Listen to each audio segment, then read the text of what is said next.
me and Ryan have been officially welcomed to the jungle that is Barstool Sports. Our white whale, Sidney Crosby. Shave his head! Shave his head! Shave his head! Ryan Whitney, Paul Bissonette, R.A., Mike Grinelli, Spittin Chiclets.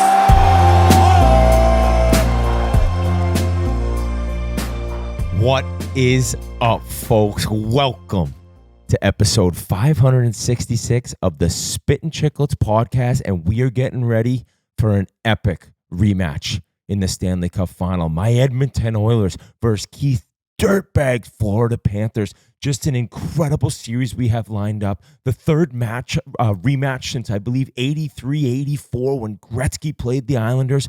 But guys, it's Pink Whitney time. It's Pink Whitney season. It's summertime. It's June, and it's time to drink some Pink Whit. I'm over in Nantucket right now. I see kids drinking it over here. I swear to God. I see the new label. Everyone go check it out. It pops. It pops in the aisle now. The new label looks better than ever. I think they might have taken off What a Legend, which was kind of ridiculous that it was on there to begin with, considering it's named after me. But go check out the new label. Go check out all the sizes. Enjoy yourself a nice, fresh Pink Whitney while watching the Stanley Cup Final in mid-June, which is crazy. We can maybe get into that. But guys, what is going on? Never a doubt, right, Biz? Never a doubt that the Oilers should get back. Buddy, congratulations. I mean, from being down 0-2 against the LA Kings to right now, it feels like this team's flipped a switch. But, I mean, all credit goes to you in being the hardcore fan that you are. Congrats, getting buddy. Big Cat on the train as well. No, he's not. He's a liar. Oh, he's trying to reverse mush? He said, and I don't know if it was during a recording, one of our streams, or another time, maybe when the stream had ended and we were still talking, like, I want McDavid to lose, but I want him to lose in heartbreaking fashion. Like he was rooting for them against Dallas because he wants him to lose in the final. Like he's a seriously deranged, fucked up asshole. What a fucking asshole. I know. Should we ban him from the podcast? I mean, Yans is loving it right now because his Florida Panthers are just licking their chops at trying to go back to back. Now, also, I saw that Dave Portnoy bet a large amount on the Oilers to win in 6 games. Is he also trying to do the same thing as Big Cat? No, I think he just wants to win money, and I would be just disgusted that he decided to bet Edmonton. But he's had this kind of incredible success with future bets. I mean, not maybe very recently, but he had futures. I mean, what were his big futures that I can't think of? Scotty Scheffler winning the Masters. Yeah. I think he had the people winning the NCAA basketball. Celtics last season, maybe Michigan winning it all. But either way, like as a guy who's hit a bunch of futures, I'll take it. Now he loses if no matter what if the Oilers don't win in 6. So this is going 7. This is going 7, guys. Wow. There's no doubt in my mind. But I am just so excited going in to see this rematch because I'll say, and we'll get into how the series wrapped up, a bunch of drama, especially coming from some handshake line drama, some goalie pulling drama in the West. But these are the 2 best teams by a mile in the NHL. And it's become quite evident throughout the playoffs. And in the regular season, you couldn't say this. Obviously, neither team won their division, but they are the 2 best teams. And to see that Florida is able to get back to a cup final for the 3rd year in a row, and that Edmonton was able to grind through a bizarre regular season and then dominate the playoffs, it's just a great, great story. And even forget being an Oilers fan. I think if you're a hockey fan, you got to be fired up. Now, maybe some people say the markets aren't great. I don't care. If you like hockey, dude, you're about to watch something legendary. Yeah, and I think the fact that we get a rematch. And also, just like the whole 4 nations thing, Canada versus U.S., Canada hasn't had a cup in over 30 years, like adds a little bit of extra spice, in my opinion, to it. And just going back to this kind of like, in my opinion, a bit of an improbable run by Edmonton, where like the team and how it looks is like a lot different from the start of the year. And also going back to last year's Stanley Cup Final, like adding Wallman, Klingberg, Frederick, like how many different guys up front, the fact that Kane didn't play in the entire regular season and how he's looked.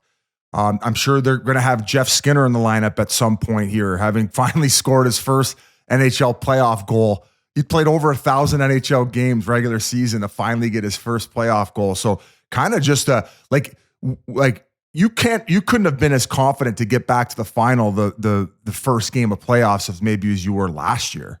Buddy, after the first game of the playoffs, I mean, talk about the second game of the playoffs. At least the first one, they charged back and then blew it the last shift. And then you're like, all right, well, at least they showed how they can really turn it on in the third against LA. Then they get drummed game 2. That's when it's like, all right, maybe this year it's just like, if you're an Oilers fan, you cannot sit there and tell me after game 2 in LA that you had any confidence whatsoever of them like making. Not You're only like, we're losing McDavid. Dreisaitl's going to ask for a trade. That was you. I think you said this is it. Wait, you never panicked. You never panicked too hard. You weren't like, a typical, maybe Biz would have panicked if his Leafs went down 2-0, but like you called it how it was. You stuck with your crew, and I don't think, unless my memory isn't right, but I don't remember you kind of panicking too much. I think that I was completely panicked on the inside, right? But I did a good job of, it's being a leader and it's showing up. And, if you remember when I was on the Oilers and I was carrying that team around on my back and we were winning games, like you have to lead from the front. So I'm not going to show panic. Inside, I was nervous. Now, I'll go back to them after game 2, our group chat. I believe Jeff Jacobson, Biz brought up McDavid's gone. Jeff Jacobson talked about the complete destruction of the ice district in Edmonton that was tied to McDavid and the Oilers, and now he's going to leave. And boom, you know what happened? They've gone 12-2 since, and they're rolling into the Stanley Cup final. Now, do we want to go back to the other 2 series, or do we want to... We will. I feel like we give a little bit of a double wrister to the 2 teams that have made it and then go back to a little bit of the chaos and what might be a potential coaching firing.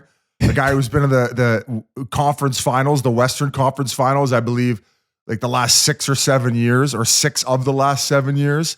So incredible run for DeBoer, but definitely some drama on the Dallas Stars end. But before we get there, like Jans, like I'm sure like there was no question that you thought that Florida was going to get back to the dance, especially with the pickups they had.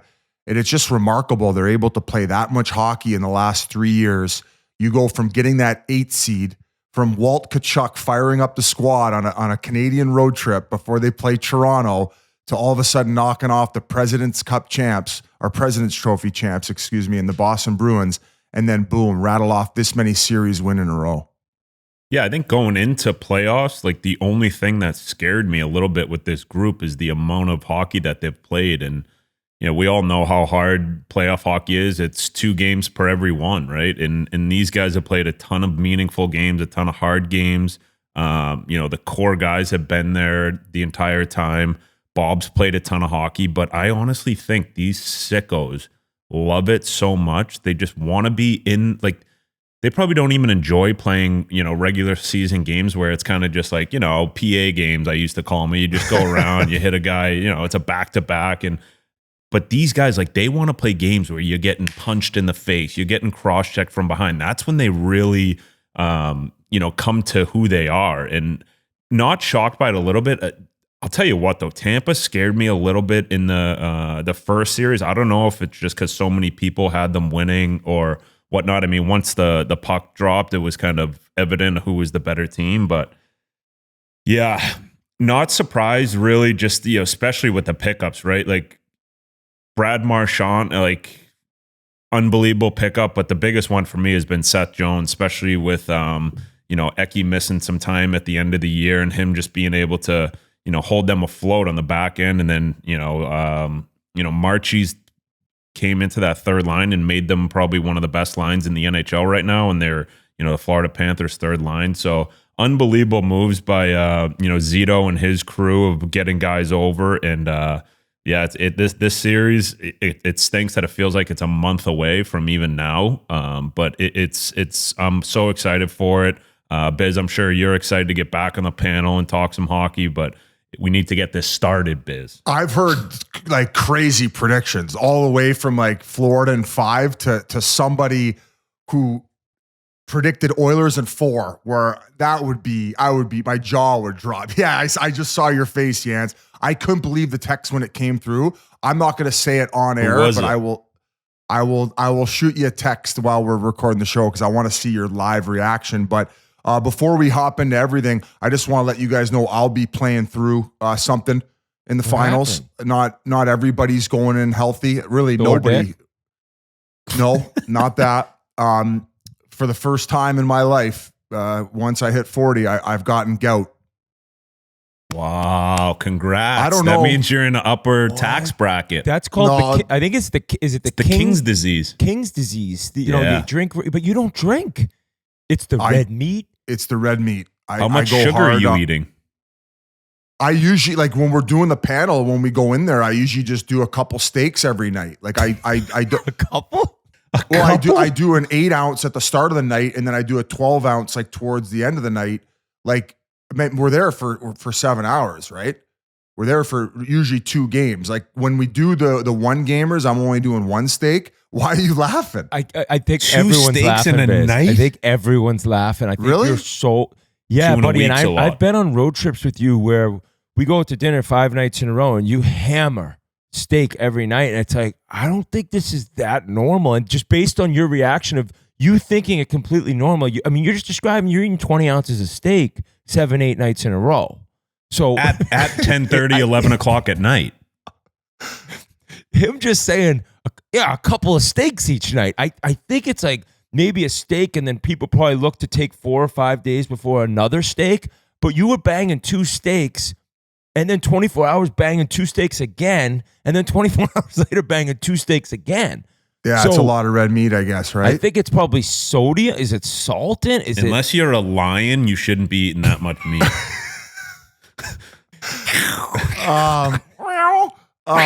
Yeah. So it's funny because Does it Liam hurt? McHugh would like see me doing this, and about halfway through playoffs, he goes, "Have you ever gotten gout, Biz?"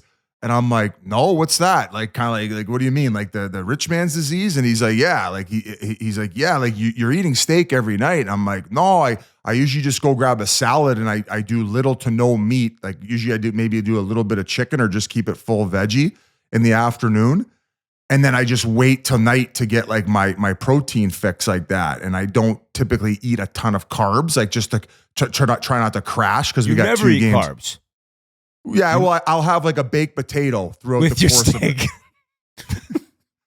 So He'll have listen, steak fries. So I get home. Finally we get to come home. They take the shackle off me, and I'm allowed to leave the desk at TNT. And I thought maybe I had a stress fracture in my foot. I've never been in so much pain in my life. I couldn't even walk on it. I'm like, So I called the doctor, the Dr. Liberto, who we had in Arizona. best. And Biz I calls, sent he's him like, pictures, and he goes, "Have you ever had gout before?" And I'm like, "Nah." And he goes, "I think you have gout." So he called me in some medication, and obviously, if you could see it right now, like it's pretty. Whoa. Yeah, it's pretty. You fucking just had a swollen. cow hoof. And that's compared to like if you see this side, like not you could see all the bones and Yeah, I mean that your foot looks like one of the 2 steaks you ate every night. so I got to cut down on the red meat. Or you can get a better look at it there, like how fat that Oh. fucker is. Buddy, so that thing, Mike Commodore, he's been getting gout for a long time. And he would tell me, because I was like, what is it? He's like, oh, yeah, it's too much red meat, too much red wine. And then I said, oh, what's it like? He's like, buddy, it's some of the worst pain I've ever been in. And this is a guy who battled through the NHL being a physical monster his entire career. And I was like, really? He's like, I can't even walk on it when it hits. But I didn't know it got that swollen. Can you even get a shoe on? I can, but it's pretty painful. So I'll be battling through that the next couple days to be ready to go for Stanley Cup Finals. I'll probably be maybe in a walking boot going up to the panel in Edmonton. But shout out to Liam McHugh for giving me the heads up and being like, "Hey, buddy, I think you should back off some of the red meat." But that's one thing. Like I know you laugh all the time about like the fitness and this and that, but this summer I got to dial in the diet, like figure out exactly what I should be taking in at my age so I don't end up getting shit I like think your gout. diet's great. I think it's just you can't have 2 steaks a night. No, you definitely can't. I think he's frozen. I need to not have 46 ounces of steak every night. Go Leafs, go. They eat steak. That's what's holding us back. Dude, Wendell Clark had steak 8 nights a week. Oh, wait, sorry, 7 nights a week. There's only 7 days in a week, but he ate so many steaks, and he's my idol. Go Leafs, go. Hey, and you know he's getting a steak or like steak on his salad too. That him saying he gets all veggies. Sometimes we've all been. I've never seen him eat all veggies. He is a protein monster. Crazy amounts of protein, which I did kind of learn through him is like pretty necessary. I didn't realize how much protein you're supposed to be having, but I remember the first time, or one of the first times Merles was on one of our trips, we had a lunch, right? And like he got a 12-ounce New York strip at lunch with a baked potato, and Merles was like, whoa, like kind of like we all got sandwiches, and then at night, he ended up getting like a ribeye, and Merles is like, "You double steak?" He's like, "I eat steak all day, every day," and I think Merles was like, "That's so fucked up," but I was just like, "Oh, that's what Biz does. Like, this is what makes him so strong." So, I mean, looking back, Biz, Now my internet won't work. Nothing's going right for me right now. Your internet has goat. Biz, I think once you get it once too, like it's there forever. Like obviously you can, manage it, but like once you have if you're doing a double steak night, like your fucking hooves are gonna be barking again. I think you can get gout in different areas of your body. This one just hit my right ankle. My left side's fine, so it's weird how it'll just hit one area, but. Either way, we don't need to keep talking about my playoff injury and what I'll be battling through come Stanley Cup playoffs. It's impressive though. You should throw the walking boot on for just to show what you're going through, to remind the viewers at home. Like it's not just the players battling through injury. I'm going to be scrapping in the ice district too after the first 2 games. I got a couple brawls lined up, public appearances. Speaking of injuries, just such a kick in the dick about Zach Hyman. Yeah. And I feel so bad for the guy based on like how he plays and what he means to that team. And you kind of remember, or you forgot about the Amazon series that had come out that had followed everyone last year that was incredible. And the episode or 2 episodes around the Stanley Cup final was with McDavid flipping out after game 2 and Hyman after game 7, where it's just a bunch of Oilers are heartbroken and he's talking about like, we will be back. And you have somebody say that at the time, and I don't doubt that he really truly believed it. But it's just like, what else are you gonna say? You just lost. Well, he calls it, and then he gets just run over by Marchment, and you knew right away, guys. You could tell it was either shoulder, wrist, or elbow, but you knew it was something where he's done. You see a player get hit like that and just immediately go down the tunnel, like can barely hold their side or arm, and I was like, oh no. Oh, no. And then it comes out, surgery, out for the season. But he had been playing. He hadn't been scoring early on. He turns into this maniac running around, hitting everyone. Then the goal scoring started picking up. He had 2 goals in, what was that, game 3? My mind's, it feels like a month ago they had the Dallas series. But incredible, enormous loss for the Oilers. And at the same time, they get Ekholm back. So at least it's a little bit of like, we're not getting completely hosed here. Different positions, I know, but in terms of leadership in the locker room, very similar. A veteran, an enormous presence. So just feel bad for Zach Hyman. And in terms of your team, Keith, sounds like everyone will be okay. Luosterainen left game 5, but everyone seems to think he'll be all right. I believe you said he was caught by a spotter. And then Reinhart is good to go. And so what are there any injury concerns on your side, or just kind of Luosterainen? Mikkola looked like maybe it was like an AC joint separation of the shoulder, like maybe like a grade 1, grade 2. He went in pretty hard, and he's a big guy. Are you hearing anything? No, I mean, I haven't really asked around. That's what it looked like. And, I got a middle school education. So I thought it was an AC joint from my professional background. But I was shocked that him and Reinhart played in that in the last game against Carolina, just because it was like, okay, let's maybe try to win one more without them. And then if, they need to battle. But like, I think these few days of rest have really helped. I was actually really shocked that they were back. I thought they were going to have to start even this next series without him. Reinhardt's looked bad. Mikkola's looked bad, like Biz said, just like a big body going in at that weird angle. I just thought like his, all the hockey guys have the Raptor shoulder with the AC joint. So yeah, I'm sure. Yeah, and I thought he was gonna have that, and it's brutal. Like especially when you're playing. Yeah. like that's You just got it on both sides, kind of, but worse that's, on there. That's goat. Sorry, that's the goat of the shoulder blade. Yeah. Actually, So that's for a those of you fillet watching- sticking out of his bicep.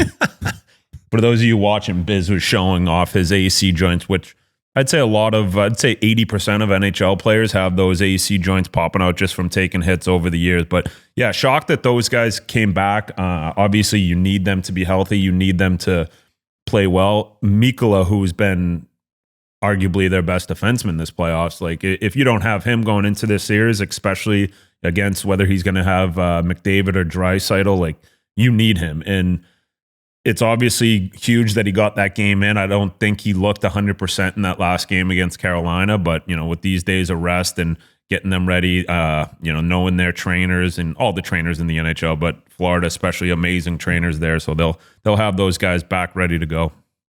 And I mean, Reinhardt, you're right. Like, and that series had been such madness, and the way they went after Aho after the hit that he put on Reinhardt, but I was like, oh, Reinhardt really might have torn his MCL. Getting hit from the side like that. Biz, I know you had that injury. And I've had every injury now that I've had gout.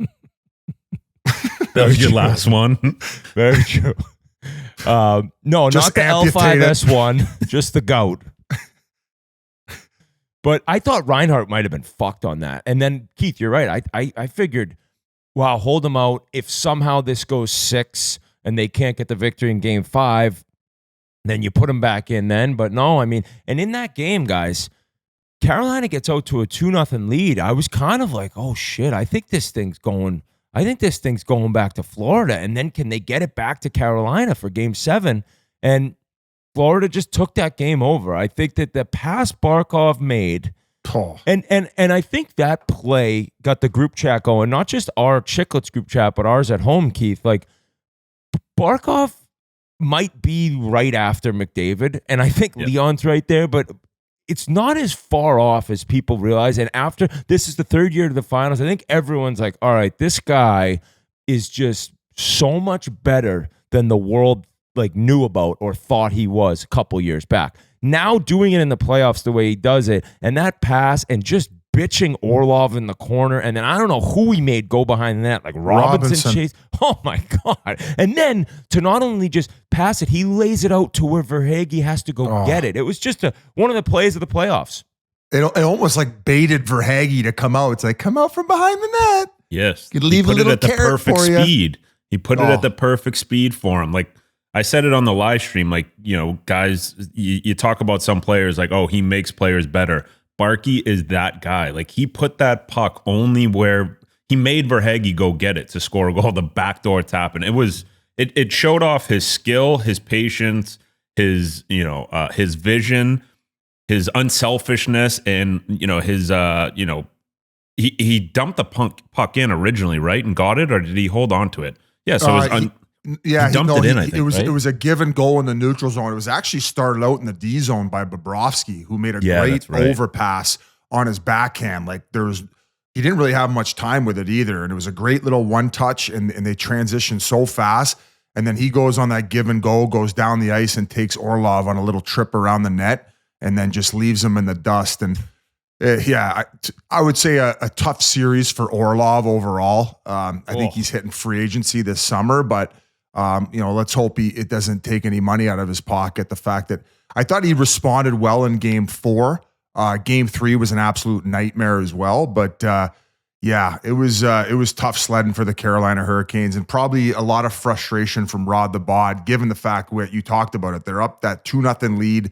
They're playing great. It seems like they'd established their game coming off that game 4 victory. You bring it back home, you got the crowd into it, and then boom, all of a sudden off the rails. That's the thing about Carolina and not having those quote unquote superstars we talk about. It seems like if they let their guard down for 1 second, it's boom, pucks in the back of their net. It felt like that way the year prior against the New York Rangers, where they were able to expose that. And then obviously again with Florida. So I don't know. I don't know if you guys wanted to get into the kind of the handshake line nonsense. Like what would happen there? One of the crazier, most bizarre times for a coach to like make this I don't know, statement. Like, first off, let's go back to the some of the audio that came out of Maurice mic'd up on the bench. It's like pretty good content, like how he's talking to Florida throughout the game, and then he's kind of talking about right before Tkachuk's goal that made it 2-1, the nice tip he had. He's like, Chucky's in his spot, like almost narrating how they play and how they need to play and how he talks to the team. And he's mentioned before, like, he doesn't even really have to call out the lines. Like, they're just a machine. They're a well-oiled machine. But after the game, now, mind you, Paul Maurice he's gone through the handshake line many, many times in his career before, post-playoff series. The coaches, they go out and they meet in front of the benches, and then they go and they have the second meet. Biz, you kind of brought up, like, maybe 2 meetings isn't necessary. Maybe you don't do the first one, but that's just the coaches as the teams are talking to each other. But nonetheless, he meets Brind'Amour and decides to say, not only am I not going to go through the handshake line, but I don't think you should go through the handshake line. Now, buddy, listen, what a power move. That is like, what is a good analogy? Like, you just dummied him in 5. You dummied him in 4 2 years prior. Like, this guy, if anything, you want to just be like, hey, good series, man. Like, just try to be cordial and good game sportsmanship. No, it's like, I'm going to tell you what to do after I just dummied you. And it's, to me, like, no wonder Brind'Amour was probably fucking fuming. Like, Think he slept that night? Like, he probably wanted to attack that vein on his forehead doubled. It split. The vein on his forehead got gout after that comment. And I think that Brind'Amour, you know, he right when the camera panned to them, we were texting, what's going on there? Like, because nobody has, what are they arguing about? Then you're just waiting to find out. Well, it comes out that Maurice doesn't think coaches should shake teams' hands when buddy, you've been doing it your whole career. And he says, like, after, like, it's just for the players. It's just for the players. Like, I don't think that's, like, completely wrong. Like, the players were out there battling. But I said on one of our streams, as a player, you finish a playoff series and it's a hard-fought battle. And it is everyone. It is the coaching staff. It is the training staff. It is all these guys who make up the team. It's not just the players. Yes, they're out on the ice battling, but the treatment and the game planning and everything, it's like, I respected and enjoyed shaking the other coaches' hands. And it was just a crazy time to bring it up. Like, almost, if you're going to do that, you have to say it to him before the series maybe or something. But if you lose and then have the coach who beat you for the second time in 2 years to go to the Stanley Cup Final, then tell you what to do, you have a right to basically grab a stick, break it in half, and try to stab him in the jugular. He could have done that and not got in trouble, I don't think. He's like, hey, we're not going to shake hands. You're not going to shake hands. And I'm changing your neutral zone breakout from now on. Next training camp, I'm going to email you over what I want you guys doing. And listen, my lake house, we need a new dock built, and you're going to come over after you don't shake my players' hands, and you're going to fucking build that dock, and you're going to shut your mouth. And then we'll see you in the Eastern Conference Finals next year, and maybe we'll get to 6. See you later, Rod. Rod, I mean, poor guy. My thing is, I bet first series, maybe he wanted to do it, but him and Coop had a little bit of beef. Remember there was some... they did shake. I saw that That's what I'm saying. But maybe he wanted to do it in the first round, but him and Coop had that beef going on, so he didn't want to bring it to him then. Then the second round, you can't ask Chief to do something because he'll punch your head in. And then the third one, because Rod played for Maurice, right? So I know, but Maurice seems like such a smart guy that he'd be like, I did it the first 2 rounds. This would be a really weird time for me to bring this up. Unless like something that Rod did throughout the series that really pissed him off. Maybe it was Aho, maybe it was Fetch bumping Bobrovsky early on. Like, maybe it was like, he was like, you know what? I'm not going to shake this motherfucker hand in the line shake. I don't know. There has to be something that made him do that, because it seems like he's on top of absolutely everything. Or he's just fucking with everybody. Because with these press conferences he's doing, like, it's becoming more and more animated with from if you're going against them now. I've had enough. So I knew, you know, when they closed that out, he pulled this handshake stunt. No, we're not going to shake hands. Like, I'm going to tell you what to do. I knew Edmonton was going to get through. I didn't know it would be in 5, but it's like, all right, we're facing them again. And I'm sick and tired of Paul Maurice. Now, let me get ahead of this. 3rd all-time in NHL wins. A complete legendary coach in the game of hockey. Yeah. And the guy can talk with the best of them. And he gives press conferences that are entertaining. And he gives quotes that reporters love. And he's reached another level in terms of like not making content. I know that sounds insane. He's reached John Cooper status. But even more so, you're right. But even more so where, listen, everyone is talking to me so often because of all these playoff series we win year and year and year after year. I'm sick and tired of it. And maybe if the Oilers weren't about to play him, I really wouldn't care. But I'm dreading a Panthers win in game 1. And then Maurice up there with his like monotone voice as he's sitting there making the reporters laugh, talking about how his team will shotgun a beer and then they'll show up to the library to read a book and then they'll fucking stab the goalie in the back of the neck as they're trying to just draw a call. I'll be Stoff, you be Maurice. I'll be Stoff, you be Maurice. Hey, Coach, what did you think about that game 1 loss? I know, Skinner gave up 10 and, anything you need to see from your group? Am I Maurice? Yeah. Yeah. And we just won? Yeah, 10-0. You won 10-0. And Skinner gave up 10. Yeah, I just had I can't do his accent, but Barkey's playing great. Rhino's out there. We know what we need to do is this team. This team's been around. Guys, we've been around a long time, guys. We've just been doing this. And this group, I trust this group. And we're on the bench and we just know what we can bring. We know what each line brings. Listen, I'll tell you right now, when I was coaching in fucking junior B when I was 12 years old, I saw guys and they knew how to win in the playoffs. And listen, Edmonton, they'll come back stronger tomorrow, but so will we. We know what to bring. I don't know. Not bad. I'm not as well spoken as him. I'm trying to think. He's very good. I was hoping for a crazy analogy because I can't think of it because but that's the thing about him. He is so good at his job. And when I say content, like he knows he's creating conversations and he knows he's saying things that are going to make reporters and fans laugh. But I'm sick of it. And this is just because of how good they are. You know who could play him as a head coach in a movie? Matthew McConaughey. Yeah.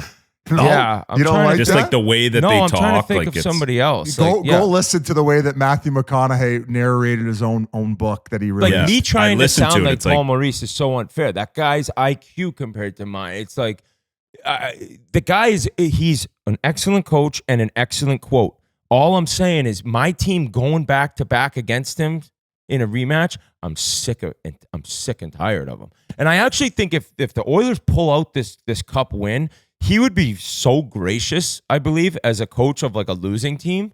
Like I think he was when they lost to Vegas and they had nobody healthy, and he's just, I can't get him off my TV. There has to be other fans that are sick of him because they just keep winning. And then your team, Keith, is just so hateable. These fucking Panthers.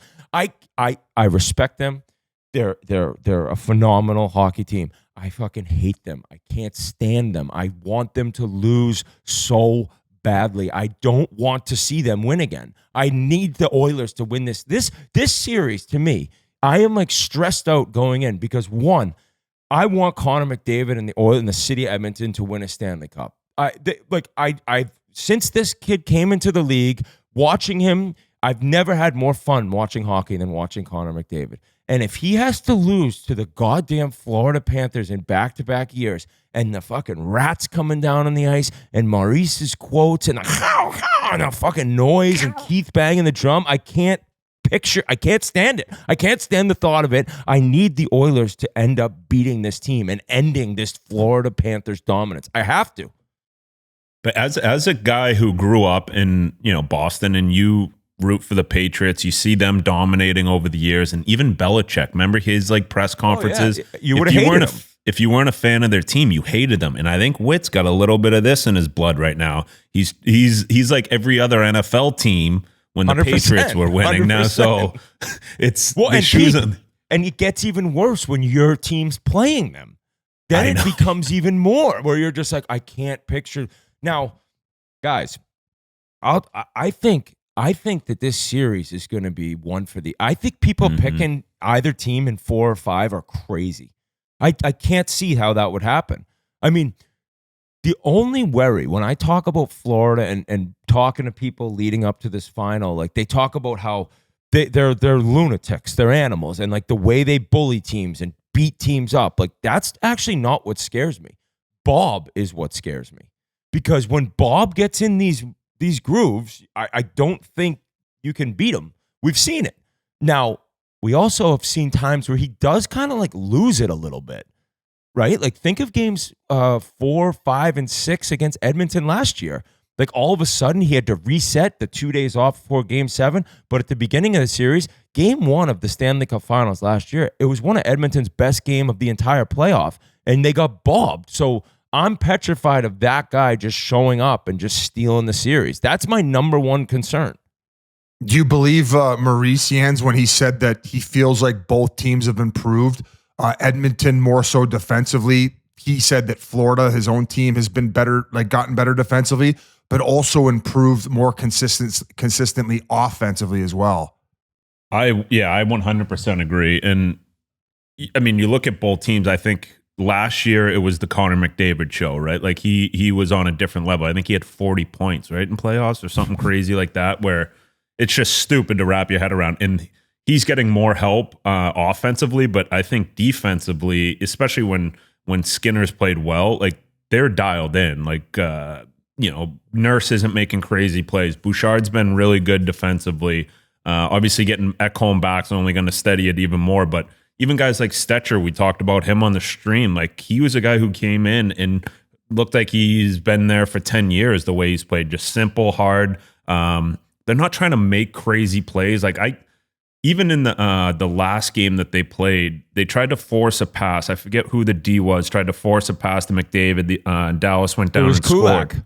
Kulak. And it's like that was kind of their one. Like they didn't make a ton of mistakes like that, trying to force things. Like they played a way more simple game. So I do agree with that. Offensively, I think mostly just for Florida, he said offensively that they've gotten even better, and I think that strictly comes from bringing over a guy like Marchie, who's helped that third line be amazing. They're getting depth scoring. Greer has been great. Gazovich been great.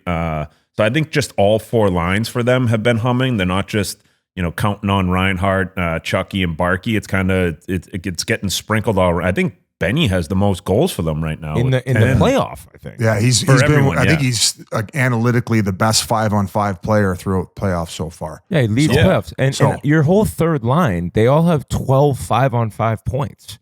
Yeah, that's crazy, man. And I feel like their third line was their best line throughout the first 2 rounds of playoffs.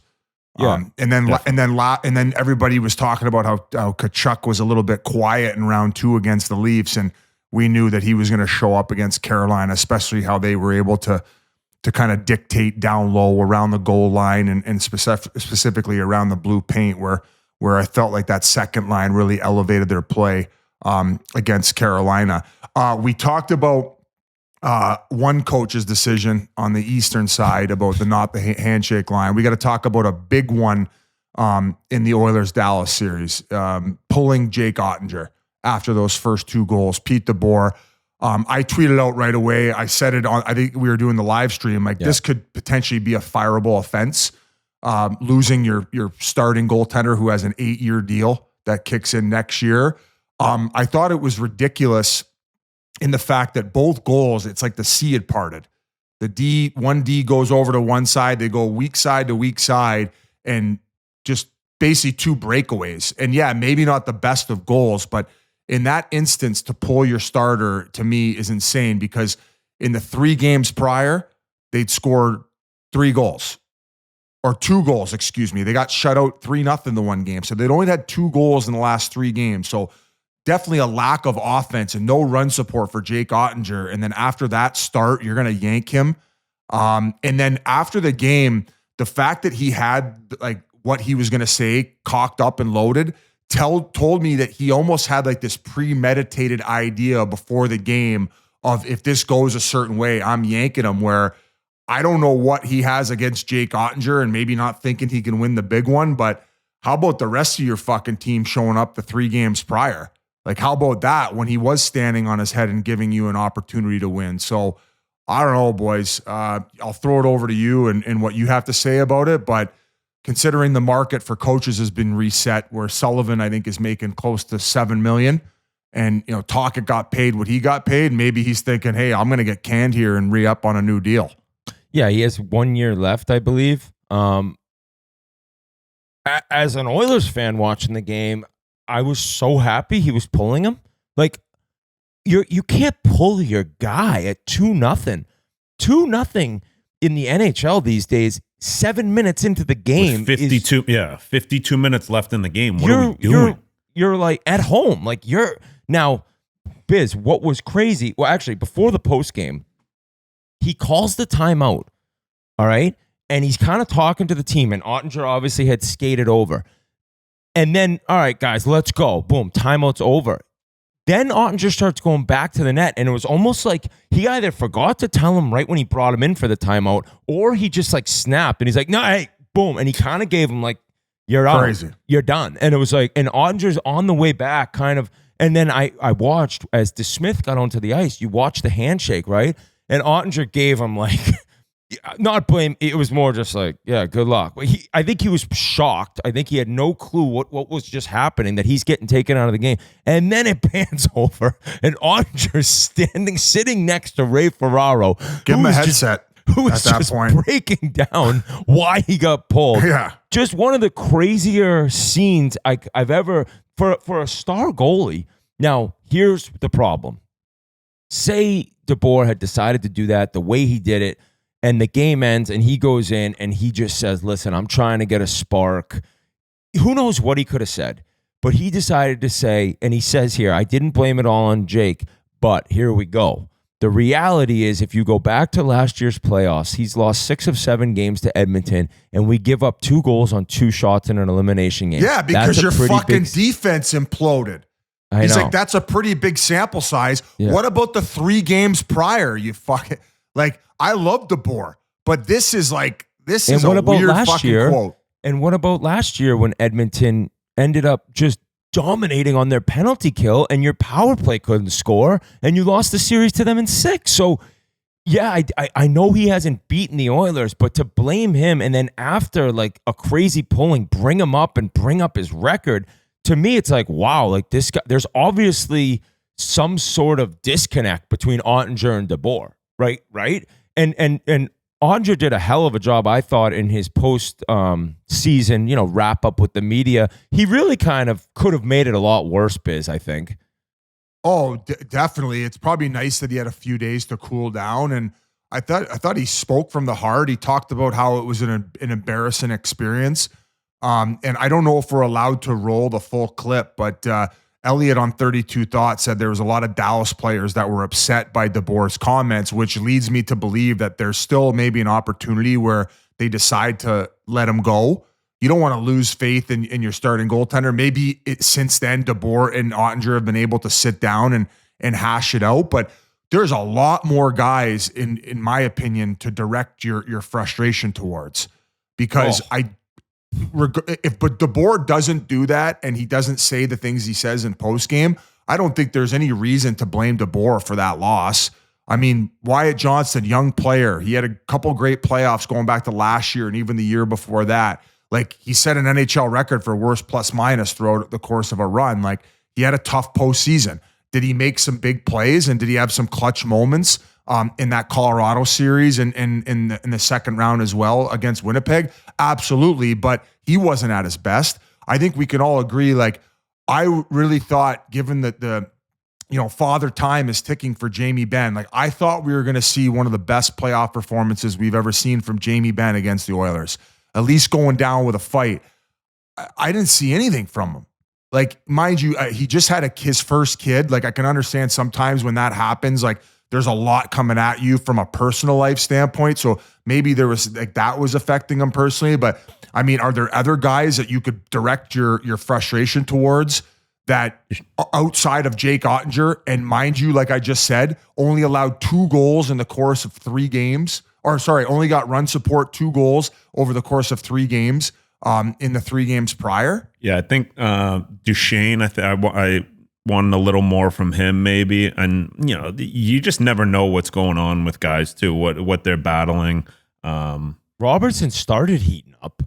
Robinson did so once Ludwig came on here and kind of you guys lit the spark under his ass, he was lights out. But yeah, you can't, like, too little too late against, especially against that crew. Like you're down a couple games, like it's going to be hard to come back against the Edmonton Oilers. Like they're a well-oiled machine, you know.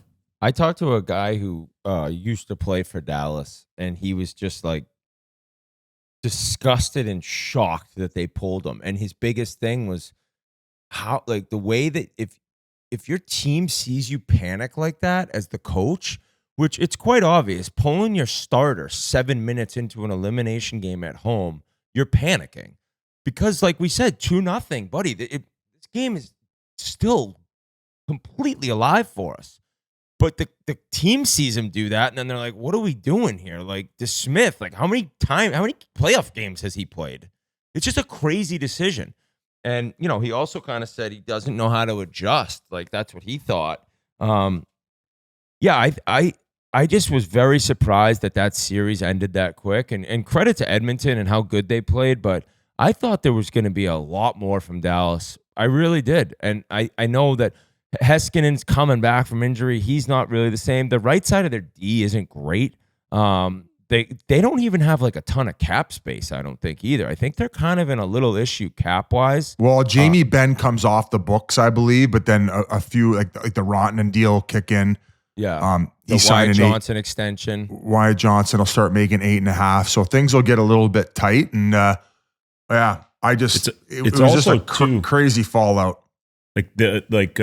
Bringing in a backup goalie, like in the regular season, whatever it is, what it is, because that goalie's probably played in the last week, maybe 5 days. In playoffs, like Casey DeSmith hasn't seen action in over a month and a half. Like he just gets practice shots every day. Like Ottinger's been your guy.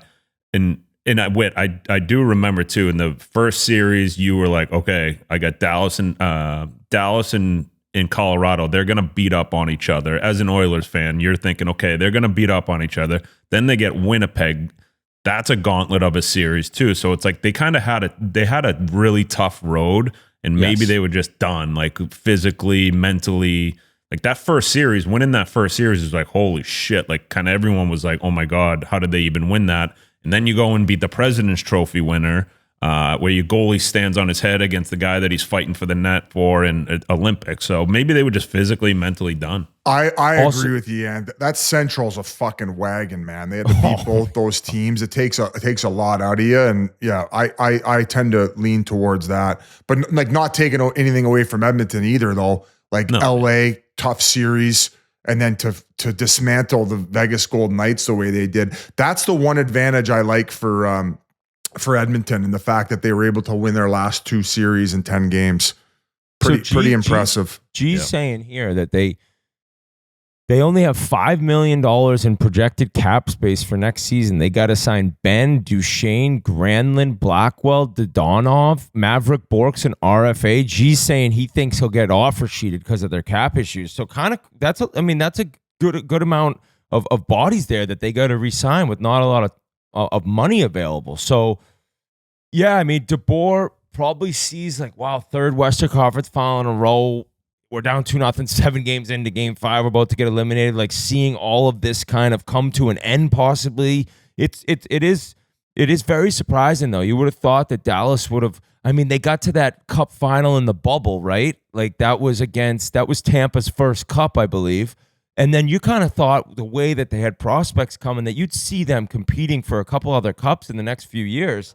And they just ran into some wagons, and the Oilers the last 2 and Vegas the year prior to that. So I don't know. We'll see what happens. But the 2 best teams are here.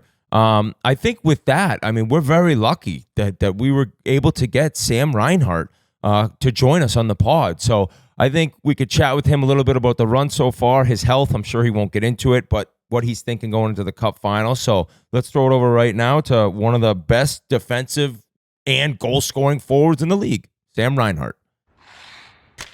This episode is brought to you by Body Armor Sports Drink. This summer, cool off with Body Armor Chill, a bold new way to hydrate with no artificial dyes, flavors, or sweeteners. I got the frozen berry sent to me. It's incredible, tastes amazing, awesome bottle. And I'll tell you right now, there is no better way to get refreshed and a cooling sensation than the 3 icy flavors that they have: frozen berry, frozen cherry, and frozen orange. Available for only a limited time. Grab yours at 7-Eleven or a store near you. Body Armor Chill. They figured it out in a bold new way to hydrate with no artificial dyes, flavors, or sweeteners. So go right now at a 7-Eleven or a store near you.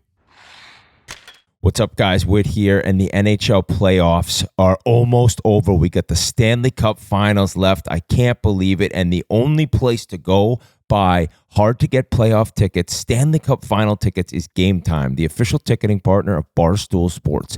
With killer last-minute deals, all-in prices, views from your seat, and their lowest price guaranteed, Game Time takes the guesswork out of buying NHL playoff tickets.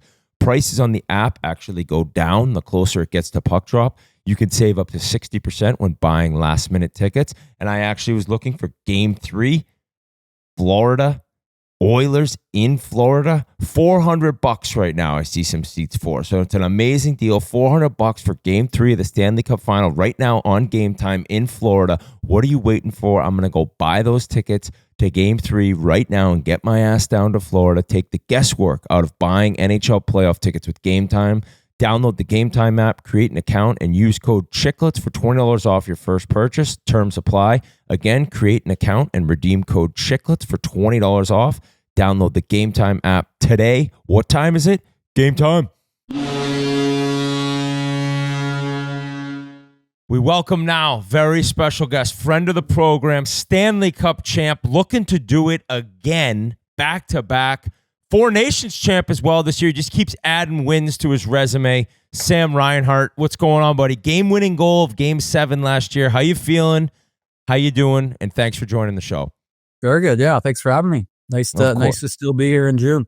I know, seriously. So we were talking earlier this show about, and Keith brought up how much you guys love playing. I think the clip came out of Bennett on the bench, maybe with you just saying like, oh, I wasn't ready to be done yet, right? So it's become so addicting to you guys playing this late. That's got to be part of it. Like, I just don't want it to end. I love this team that much. Well, for sure. I think I heard about the clip. I think it was with Verhaeghe, but yeah, it's certainly a feeling we got in this room. Especially, throughout the playoffs, there's going to be times when you're exhausted and you kind of got that mental and physical battle. Like, can you still keep going? But, and then you kind of snap out of it. So, we feel like we've got energy right now. We're excited to still be playing. You ever played through gout? No, but I remember in junior, I used to get those calluses on the big toe like you got there. And it was the worst putting your skates on every day. Yeah. Yeah, I'm battling. So he told us during the broadcast with TNT, he does 20 ounces of steak a night. So he's doing a 12 ounce and then an 8 ounce at midnight. So he clearly doesn't know the effects of eating that much red meat. Well, you're part to blame for it, Rhino. I stressed eat, and fucking your Florida Panthers stressed me the fuck out. You got to get on my program. Don't cut out the red meat nights before games, and you'll be good to go. Wow, so you're done with red meat night before? Yeah, I just done it for a long time. That's 80 to I guess now 100 steaks. So what pregame meal is still just pasta chicken? Cut out pasta too this year. Well, Rhino, you had like 77 goals last year. I mean, yeah, what the fuck? Why did you change a thing? These 8 o'clock games started getting to me, and I just had to eat more throughout the day, so I just kind of kept it going this year. I think the old school eating a steak before a game is kind of like ended when you left the league with. We still have it though, guys. Like I've never seen anyone, but we probably waste about 30 fillets every game day. But maybe management comes in later and chomps it down. No, Yeah, Biz actually has Lou's someone. They taking him sent it to home. him. Biz eats those steaks after you guys, even overnighted. Shut the fuck up. Well, hey, that probably speaks to what your organization's about there in Florida, always looking for that next edge. Like, it feels like from like a recovery standpoint, it's clear you guys are doing something in order to have played this much hockey in the last 3 years, yet you guys are still firing on all cylinders. And the fact that you recovered from your injury in like 2 fucking days. Yeah, well, I think it starts individually having that drive, and then, I mean, you see all your best players, taking care of themselves, and like you guys said, it's pretty demanding to play this much hockey, but to be able to still feel good at this time of year is important. So, I think it's pretty infectious for guys coming in. It's almost contagious. That's how you treat yourself. That's how you prepare. And then, I mean, we're given everything we need to be successful here from the organization. So it's a good combination.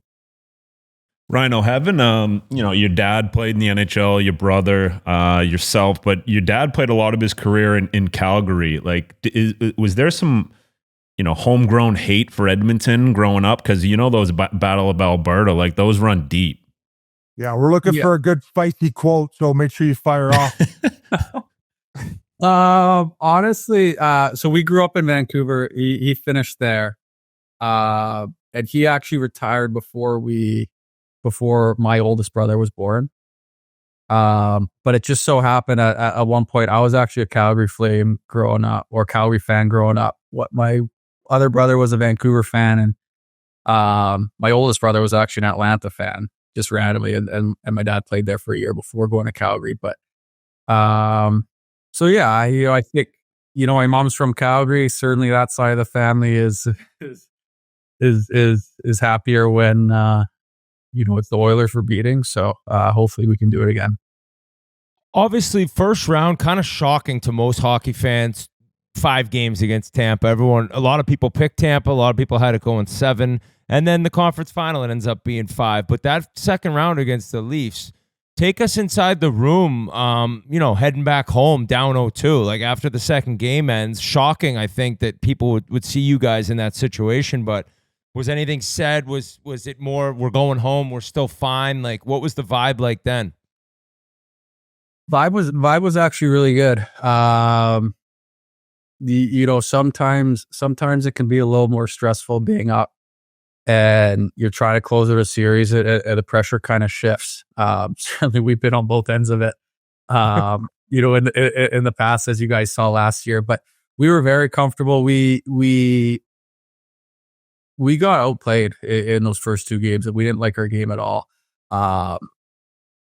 We're with our coaching staff, we're as comfortable with any that after a loss, they're going to get us right. And they're going to make a couple tweaks.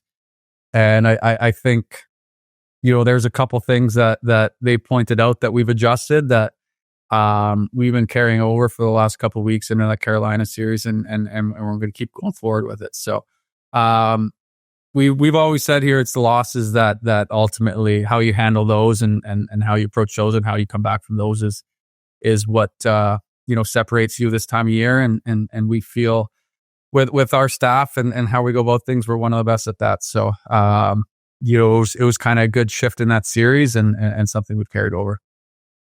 And that probably goes to show too, like, you guys playing on the road, it never looks like you're the road team. It always looks like you guys are in control. I don't know if it's the coaches or just the way you guys play, but just even starting this series on the road, like, as a fan of you guys, it doesn't worry me at all, because you guys bring the same exact intensity every game. You don't waver from the way that you want to play. Is that coming from, Paul, or is it just within you guys?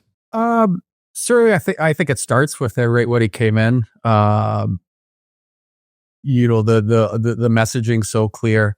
And then as you see yourself have success in those situations, it just and go through certain things and have that experience, it just helps out that much more. No one's going to sit here and tell you that they don't want home ice. Everyone wants home ice. We would take home ice over the road any given series, but I think there's a factor to it that people don't realize as much, that you go in on the road, it's almost like holding serve. The pressure kind of shifts to that home team. Certainly in some markets it's harder than others. That we always say tied or better, kind of going into the first, go to the second. Tied or better, that pressure shifts on the home team that much more, and the more comfortable you could be in those situations, the better off you'll be. And at the end of the day, it's the same ice where we feel comfortable no matter where we are. Rhino, what's up with this fucking Mikkola guy? Like, he's just and how did he get his nickname the Condor? It's crazy how he's been able to accelerate his game, and all of a sudden he looks like fucking Bobby Orr out there.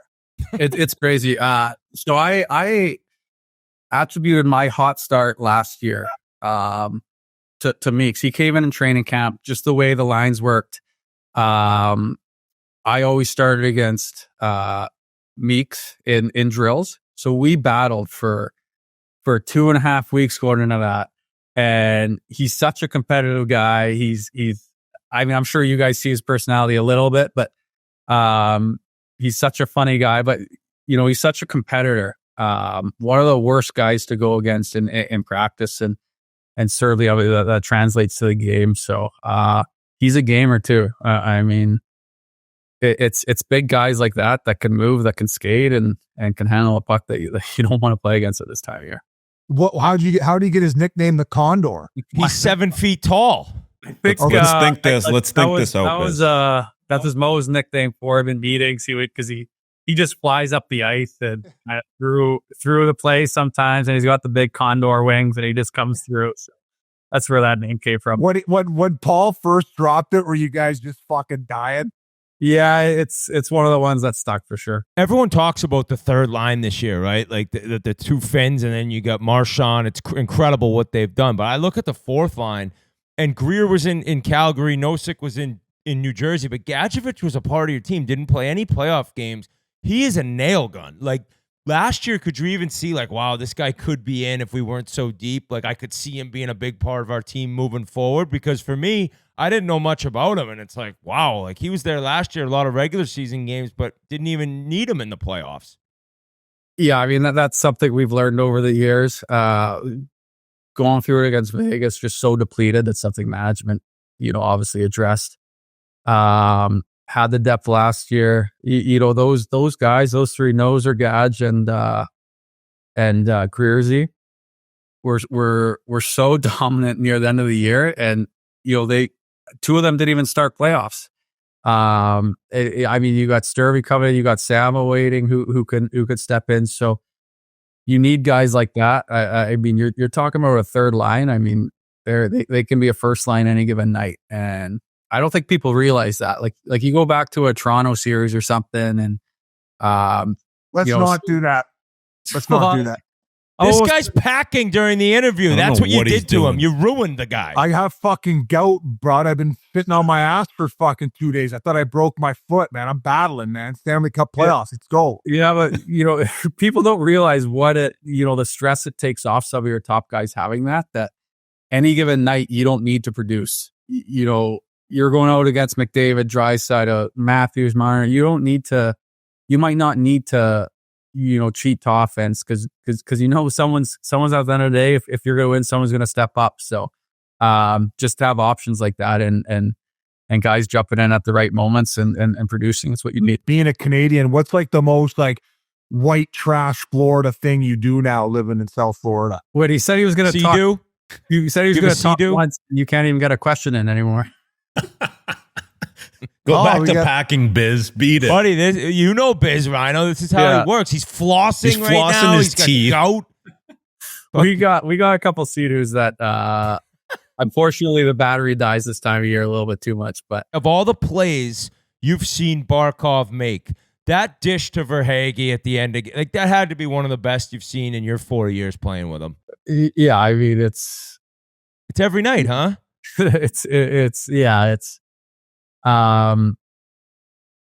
You see it more when you see teams that play man to man. I go back to that New York series we played last year, and they were a heavy man to man team, and I was almost just laughing in the ozone throughout that series.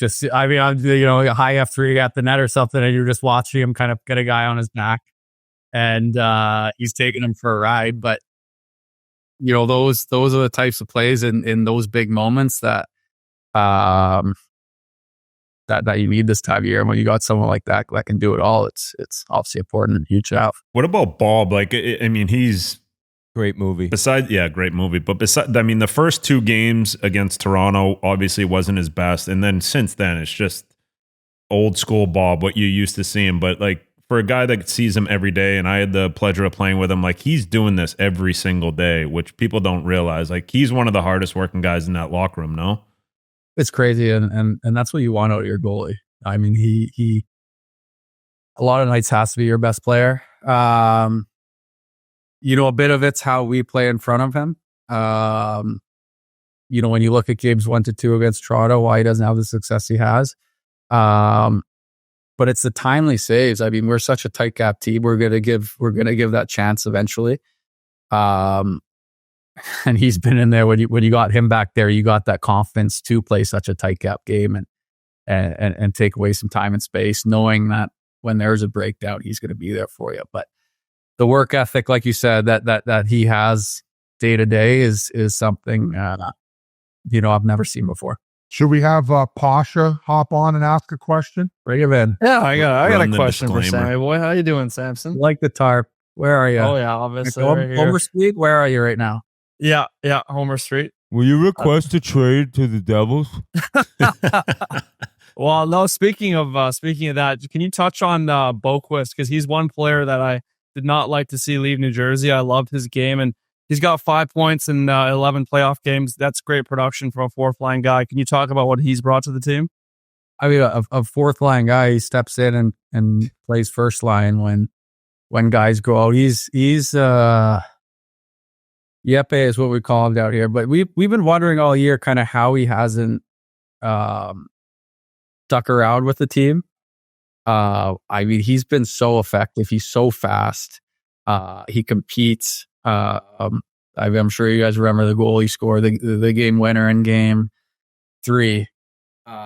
He just slides by guys and slippery, very slippery. He really does it all. So that's another guy that can jump in and really play anywhere. So when guys go out, like when I miss a couple games, you're really not as concerned because you got guys like him that step right in there and fill roles and can kind of do it all. Take us through, you get Seth Jones, happened a little before the deadline, and then deadline day's ending and boom, it breaks. Brad Marchand, like all the battles you guys have had with him, the Bennett Marchand incident, like had to be kind of shocking. Had you heard rumblings it was a possibility? And if not, like when that news broke, the team had to be fired up based on what he's done, the player he is. Yeah, Jones, we had heard there was a possibility a little before. I mean, he was at a spot where you can kind of control a little bit, so we knew there was probably only a couple teams he would have. When you put a guy like him into our system, we're just licking our chops. We're saying we got this guy for another 5-6 years. He's a horse. There's no other way to describe him. He's such an animal. He can play 26 and probably play 32 if he really needed to.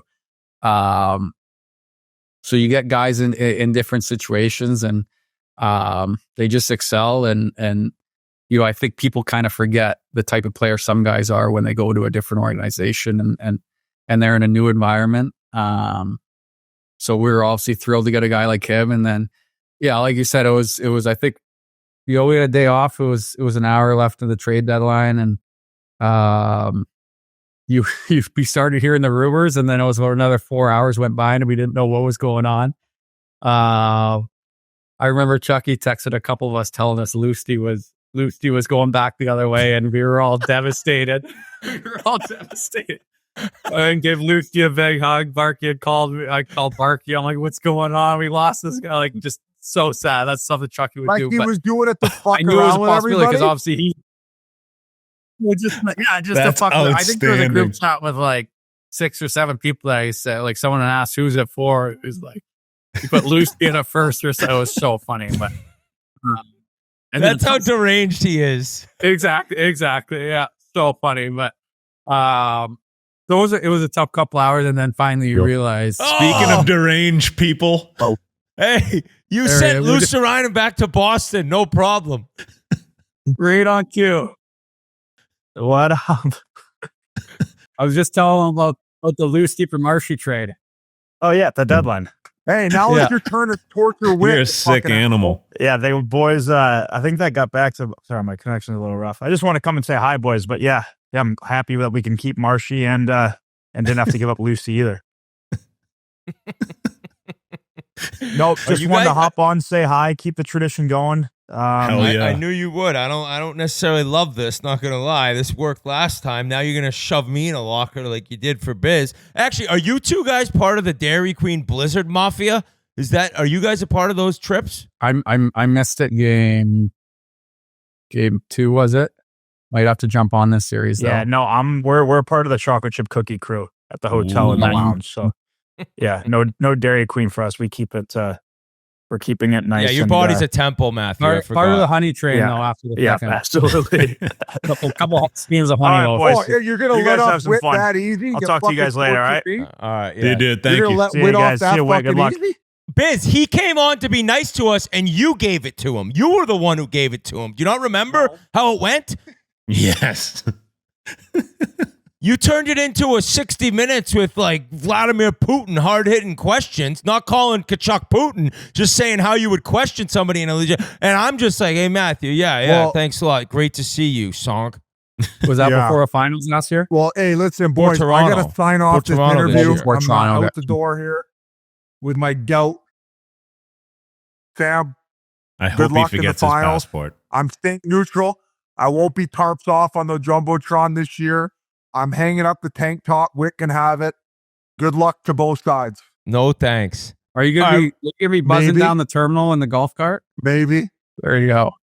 Timmy will take care of it. All right, Rhino. Biz is done. We've kept you long enough. I'm assuming it's Monday afternoon. You guys are leaving tonight or you leaving tomorrow? Tomorrow morning. Oh, wow. All right.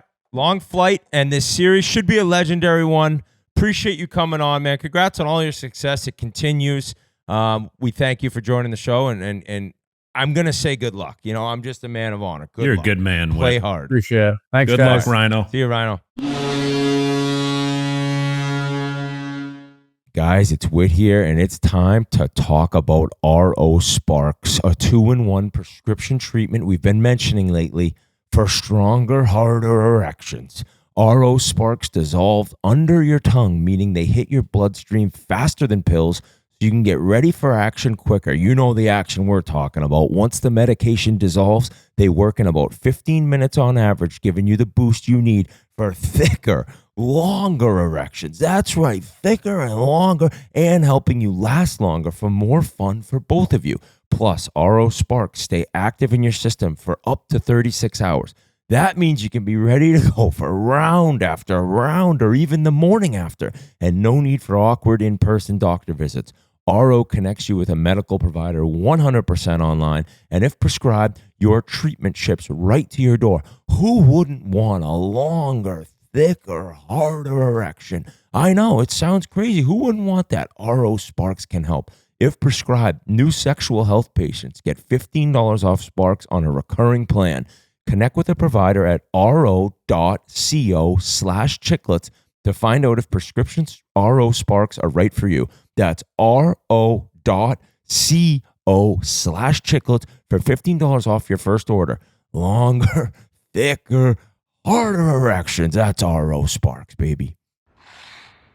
The fastest game on ice just hit another gear. Welcome to the Stanley Cup Final, where legends are made and every shift could turn the tide. And now with DraftKings Sportsbook, an official sports betting partner of the NHL, you could take every slap shot, breakaway, and overtime thriller to the next level in the final round, where Lord Stanley will be given out.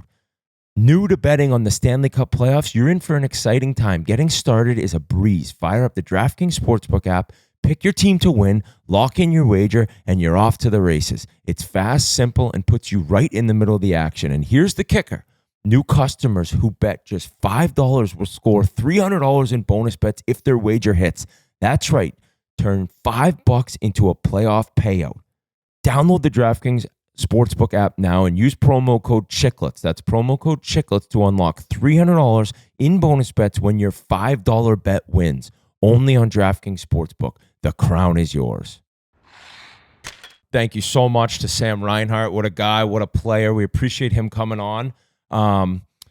Guys, let's kind of give some predictions here. I'd love to start with you, Keith. I'd love to get your thoughts on this series, where you think it's going to go, and how many games is it going to take your team to beat my team? Yeah, like we said earlier, I think this series is going to be amazing. One for the ages, just with how well these teams know each other, the rivalry, the McDavid storyline going in, the last year flipping out on TV on the Amazon doc. So I think there's a lot of great storylines. I'm not really prepared to say how the series is going to go till after game one. I think the Panthers win in 6. I think that first game is going to be a 6-5 game. Like, the goalies haven't seen a lot of shots. I want that. I know you want that. And even Bob, I'm confident in Bob being able to settle in and figure it out after that. Skinner, I don't know. So you kind of don't hope that.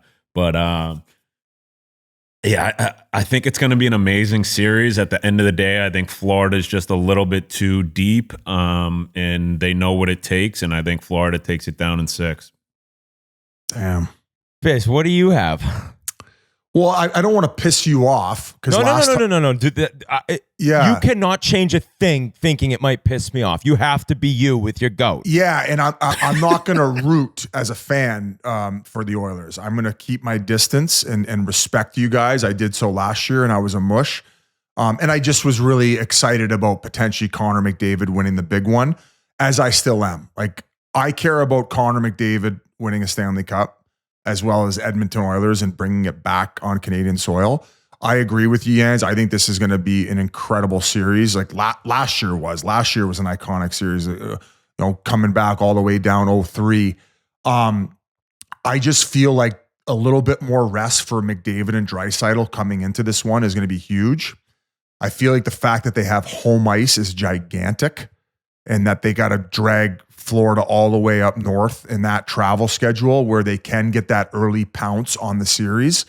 I'm going to say Edmonton wins game 1 for that reason, and that's going to be massive. I just look at that stat of the greats of Wayne losing in the final to the Islanders and then beating them the next year, Crosby going back, losing to Detroit, going back the next year, finally winning it.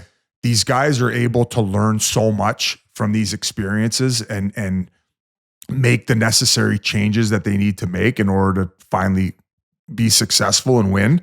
And these guys have been doing it their entire careers and lives. So I just can't see McDavid losing again in the finals. I'm going to pick them in 7 games.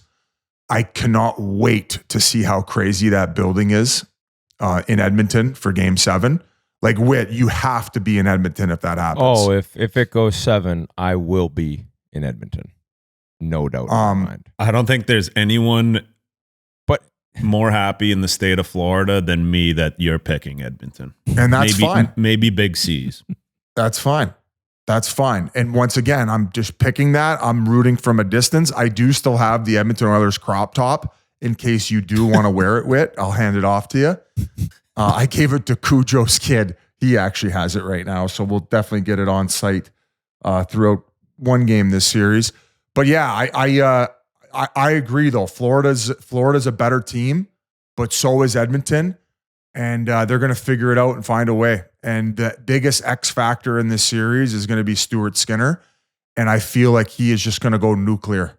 And he's found something, and he knows what's at stake, and he doesn't want to cost it for Connor and staff. So I got Oilers in 7. Yeah, I actually think Florida's forwards are better. Obviously, Marchand. And I know that. So Jones comes in, you lose Montour, and you bring in Seth Jones, and he's been phenomenal. But I think OEL was better than Nate Schmidt is. So I almost think that Florida's defense was a little bit better last year. Mikko has been better, though. But now he's got a little bit of an injury, but he has been better than last year as well. So maybe, but either way, like OEL was a force in that entire run, including the finals. I think the Oilers are a better team. I I think Stan Bowman deserves a ton of credit for the Wallman trade that really went under the radar at the time. He's been awesome. He's been excellent to get Ekholm back paired with Bouchard. I think forget the McDavid. So McDavid's had these Gretzky, Crosby discussion around him since he's 10 years old. So like that's how crazy sports is this is actually happening. It would happen the same way as the two people he's been basically compared to his entire life. Like only sports could give you that type of drama. That's what like has me so excited about the series. I'm with you, Biz. I cannot see him losing again. If he were to lose again and then somehow get the Conn Smythe trophy again, he may smash the trophy. Like I can't even, like that makes me sick to my stomach to even think about. But Game 1 is enormous to me. And I don't like Biz saying he thinks Edmonton's going to win, but they were 2-1 at home last year and they looked phenomenal, right? I think that in Florida, it was a struggle. They were 1-3. They got dominated in Game 2. So like if you start this series at home, you've earned that right, and you go down 0-1, then Game 2 is a complete must-win. Even then, you go back to Florida. They got their split. So, like, Game 1 really sets the tone for this entire series. They had to travel up. Also, shout out, I don't think we mentioned that the Panthers did the Gaudreau 5K walk, I believe, as a team the other day. Pretty awesome for them to see that. I saw all the guys in their T-shirts. Awesome for them. But I think Edmonton gets it done. I think that you're going to be able to control the matchups at home the way they did, right? So you can get Barkov away from McDavid. Barkov at home, I think McDavid only had, was it 1 or 2 points in Florida with Barkov on him? Every shift, Maurice has him out there, right? So you're able, at least at home, to get away from that, and you can kind of control the matchups. You can have, hopefully, like, Leon's line. Like, I'm looking at the rosters right now and trying to think of matchups, okay? I think you'd want in Edmonton McDavid to play against Bennett, Verhaeghe, and Tkachuk, okay? Because I don't think like they can handle his speed, right? And I think it's pretty noticeable that Matthew Tkachuk, while still playing great, he's been battling an injury since Four Nations. Last series, he looked faster. Last year, he did looks like he's got gout. He's got the gout. I also look back to last year, and man, Kane was basically in like a body cast. McDavid and Leon were both real banged up. And obviously McDavid left practice a little bit early on Sunday. So like there's cause for concern there. But I think overall, Edmonton is much healthier than they were last year. Hyman withstanding. So like last year you go in and you're dealing with Florida, who's so difficult to play against, and guys are banged up. They're healthier this year. They are deeper at forward, right? They have Leon playing with Kapanen. So, like, if you put Kane on that line and Kane's healthy and played, Kane's got to be a little bit better, I think. I think Kane was... We need crazy Kane. We need crazy Kane. Exactly. He's going to have an enormous impact on this series. If Edmonton's winning the Cup, I think you look back and say Evander Kane was one of their best players in the final. Yeah. On D, right? Like Ekholm getting those games against Dallas, that's great. And now 5 days between Game 1 and the end of the Western Conference Final, so he should be a little bit better. I thought he looked a little better as that series went on in Game 5 there. But I just think it's Edmonton's time, man. I think it's also, if you look back, Crosby, he lost in 08, won in 09, then got his first gold medal in 2010. That would be the same for McDavid if Canada were to go on and win the gold medal last. And I think Gretzky, when he lost in 83, beat the Islanders in 84. I think later that year in 84 of September, was that his first Canada Cup win? So that's like, maybe he had won a Canada Cup prior. I could be wrong on that. But the parallels between Gretzky, Crosby, and McDavid, and then it turning out to be this similar, that to me is just like goosebump city. That's what sports is all about. And you've talked about McDavid, and I tried like explaining to Brie, my wife, like all about this and how crazy this rematch is. And she kind of said, and until he gets a cup, he's not considered like one of the great ones. And I'm like, no, it sounds nuts. And if McDavid somehow doesn't win a Stanley Cup, he'd still be known as one of the greatest hockey players ever, what he did. But if you don't win a cup, man, and how many chances are you going to get? Right? Yeah. Yes, if he resigns, I would be shocked. And I think he'll resign. I would be shocked if they're not back at another cup. But buddy, when you're that close last year and then you grind to get back against the same team, I don't think players like this let that moment go without taking full advantage of it and getting it done. And I think Edmonton gets it done in 7 games in what'll be the craziest atmosphere maybe ever in the city of Edmonton. Great breakdown, Whit. And I wish you luck, man. This is going to be one for the ages. You had some hockey Illuminati shit in there. Yeah, you you had did. some crazy Well, biz don't in even you there. mention that motherfucker when I'm talking You about had it the Oilers all winning the there, cup. Whitty. So I cannot wait to see this. It's going to be, and Stuart Skinner, the resiliency that guy has shown. It's what was the tweet here? Let me see if I can find it. So the last 2 years, you guys know, he was pulled against Vancouver, right? And he was pulled against in this last year, and then this season he was pulled against LA. And Pickard comes in, wins 6 in a row. Shoot, I didn't save the tweet. His numbers since being pulled in both years are nuts. Like low 2 goals against, 920-ish save percentage. So this is a guy who's been ridiculed by the whole city at moments. And around the league, you can't win a cup with Stuart Skinner. So that's a driven person that I think looks at it now like, I got to beat Bob. I have to win that matchup. So I can't wait. With that, I think we could throw it over to Zach Hyman. Unbelievable guest for us to get. Sucks for him that he's injured. But let's throw it over and chat with him right now about his thoughts on the series, the season, and how he feels. Guys, it's Whit. And if you're talking haircuts, there's only one place we should be talking about, and that's Sport Clips. It isn't just where you get your haircut. It is your playbook for looking fresh, feeling good, look good, feel good, play good. Sport Clips. Walk in, catch the game, and sit back while the pros in men's hair handle the rest. And when you're done, walk out feeling like you're ready to take on anything. Big job interview, big date, doesn't matter what you got going. Go to Sport Clips. They take care of you. They're the pros in men's haircuts. And when you're done, you will feel phenomenal. Like $1 million walking out of there, looking good, feeling good, playing good. No hassle, no surprises, just a solid cut every time. It's simple, it's easy, and it's made for guys who want to feel like they've got the home field advantage. And if you want to track your real-time wait times, download the app and check in online. Makes it much easier. Sport Clips, the haircut experience, dialed in for guys. It's a game changer. Now we are joined by a very special guest. Brutal circumstances that he's sitting here talking to us injured, but we got Oilers star forward Zach Hyman, 54 goals last year, 5 goals in the playoffs this year before the injury. What's going on, bud? Thank you so much for joining, and how you feeling?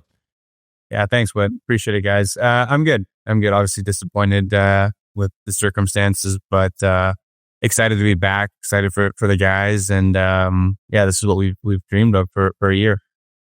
So we watched the game, and we kind of talked already this episode. We hadn't had an episode since your injury. That right when you got hit, it's the immediate skate to the tunnel. That as like former players, that's really not good. So you just must have known right away. Like, was it more like you went to move it and it wouldn't move, or was it more just the pain sent you right to the locker room? Like, take us through that, as painful as it might be to talk about it.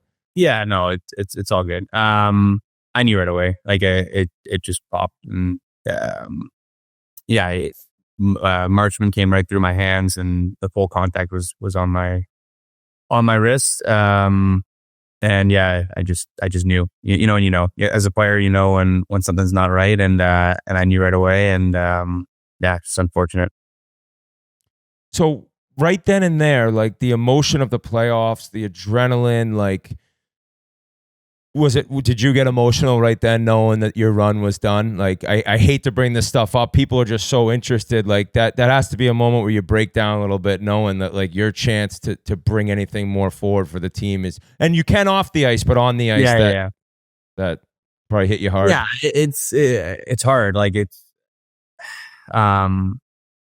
I don't know if I grasp it in the moment. Like, I think in the moment I can play through it. Like whatever it is, I'll be able to play and quickly realize that it was something that needed surgery. And then, the guys came over in the intermission just to check up on me. Like, that's kind of what guys do when there's a serious injury, and I kind of broke down. Like it was hard. Like I was emotional, but at the same time, you're trying to keep it together because the guys got to go out there and win a period. But that's kind of the realization where it's like, fuck, like my on ice, like I can't help anymore. Like I'm on the shelf and I'm here to support in any way I can, but I can no longer go out there, and that's it's heartbreaking because it's the thing you want the most, and you just want to be able to help, and yeah, it was tough. And you did, though. I mean, like, just we mentioned it before you hopped on, just how, you know, maybe the scoring wasn't coming as easy as last year, but yet you evolved where you had over 100 hits and you were really doing it all for this team. Now, was that something that you felt like you needed to bring more of these playoffs, or was it maybe just because of the lack of goal scoring? What other areas can I help out in? And, or maybe going back to last year's final, like what can we do more in order to put ourselves over the edge? Yeah, honestly, I think it's just like, I think we all want to win so bad. Like we were as close as we could possibly be last year, and it wasn't like I was going out there and looking for hits. It was just, I'm just gonna finish every check that I can, and like whatever I can do, not change my game, because you want to do what makes you successful, and going to the net and creating space and doing all those things and scoring when I can. But I get in the forecheck, and maybe times in the past you don't appreciate what the investment is of you know, pumping a guy every time. Like you don't have to go out there and kill a guy, but if you're hitting their top defenseman every single shift, and they know that you're coming every single shift, like, and you know, like that's not fun. Like that's not fun for a defenseman. But you know, like, so that's kind of, it just developed, and I just said, I'm just going to keep coming every shift. I'm gonna just hit somebody every shift if I can, and if it's there, and I'm not going to chase it. But I didn't look at the totals until after the game, and it's like I don't remember having 10 hits a game, wherever the case may be. But I was just playing hard. I know Whit talked a little bit about it before he came on. It's just your speech last year, talking to the guys after that loss, saying we're going to be back here. Like, is that something that you knew that group, like, you know, if it's an 8-game series, you guys could, you know, it's like one of those things, or is it you were kind of like, you know, we got McDavid, we got Draisaitl, we got myself, like we have the makings of a group that can be in the Stanley Cup over and over? Or is it just, I mean, obviously you say the right things after a game, but it sounded like you meant it from the heart. Yeah, I mean, the locker room silent after a game like that for, I mean, I don't know how long, and you hear the other team cheering, you're on the road, and you know, Connor goes and accepts, or doesn't, like, he comes, like, it's everything. You just see all these guys that you love and care about so much, just broken, and I was also, and it's kind of, there are no words in that moment, but it was just something that I felt like I had to say, just because I truly, you know, believed in the group, and do believe in the group. And I knew that we had the makings to continue to knock on the door every year and be back. And you learn that in the league. The league is so tight. There's so many good teams that you just have to every year put yourself in a position to have a chance. And you don't know if you're going to get there, because hockey's crazy. It bounces, injuries, whatever it is. But I just felt in my heart that we were going to be back the next year, and that we were going to win. And I still believe that. And I'm here to support the guys in any way I can. I'm going to act like I'm playing, even though obviously I'm not. But man, yeah, I love those guys so much. And they FaceTimed me in after the Western Conference final win, which I was emotional about that too, because I wasn't expecting it. I was on my couch post surgery with my wife watching, and man, they're just a special group of people that we have here. You guys have proved that, but I want to go back to the first round, and you know, game one, you have this miraculous comeback, and then they score like the last shift, but you're like, all right, whatever, we figured it out in the third, we'll be fine. Then game two goes the way it does. Doesn't seem like much panic in your group, and you're going home, but there had to be a little like, oh, Jesus, like, what did we just get ourselves into here? Yeah, I mean, no, we weren't really playing that well either. Like, the year's been, it's a little bit of a weird year, because we've had pieces coming in and out of our lineup the whole year. Like we've been banged up for a majority of the year. And we kind of have the group that we had together for that round. And Eki was out, one of our best defensemen, obviously. And we kind of had to figure out what type of team we were in the playoffs and get hot in the playoffs, right? And I think Klinger comes in and Klinger starts to look like the Dallas Stars Klinger, like he's playing unbelievable. And we just had pieces come in and things click. And obviously a lot had to go right for us in that series. Going down 2-0 isn't fun. LA was a great team, but we were able to kind of figure out what made us successful. Picks coming in and just going 6-0. Like there are so many things that have to happen on a playoff run, and so many guys that need to step up that when you do, and you maybe don't remember all the little things, but the guys who play remember everything that happens. And so many things had to happen. So many guys had to step up for us to have a chance to come back in that series. And then once we won that series, we were rolling. What were your thoughts? The two moments in particular, Bouchard keeping on Byfield, that was insane.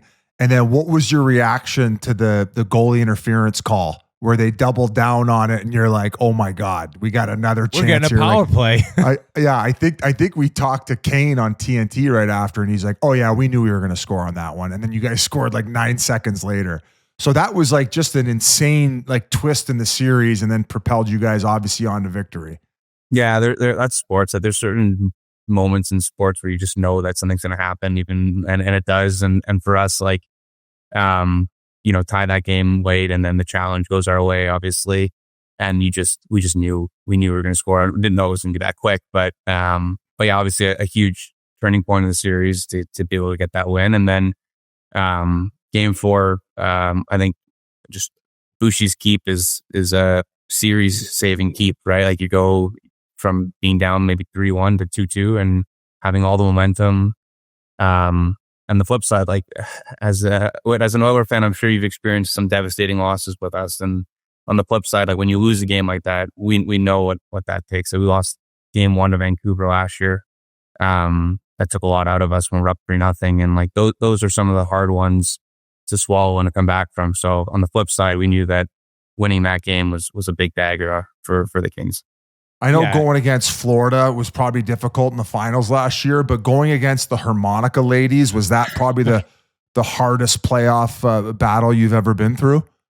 Oh, I was a little shocked the first time, and then of course when they won, I figured they'd be coming back until we could put them away. So, I'm glad we were able to solve the Harmonica ladies. But yeah, they were there. Did that kind of fuck you up game 1? Because you're expecting this emotional anthem, and then all of a sudden it was that, and it put a weird vibe in the building, didn't it? Yeah, it was weird. I didn't understand it. I mean, I think it was probably weird for them too. Like they're probably like, what's going on? But it worked for them, obviously, so they just rolled with it. And don't forget, shout out to Koreatown Community Center Harmonica team. Yeah, we want to represent great people. They're coming on after Busy you. sticks. Perfect. I was lucky enough to get to play with Corey Perry, and that's MVP Corey Perry, 50 goal guy, dominant. The fact that he's still doing this, that was 15, 14 years ago. Like, I take us kind of through how much he loves the game, what he's like in the room, and basically like his skill around the net for a guy like you who can tip and play great in front of the net. He adds something else, so it must be great for you to even watch. Yeah, I mean that's the guy that I grew up watching, right? Like he plays similar style. Like he knows where to score goals, like in front of the net, and that's coming into the league, that's kind of the player that I wanted to emulate. And you can't say enough good things about him. Like you don't play the way he does at his age if you don't love the game. Like that's first and foremost. Like he loves the game, he loves it.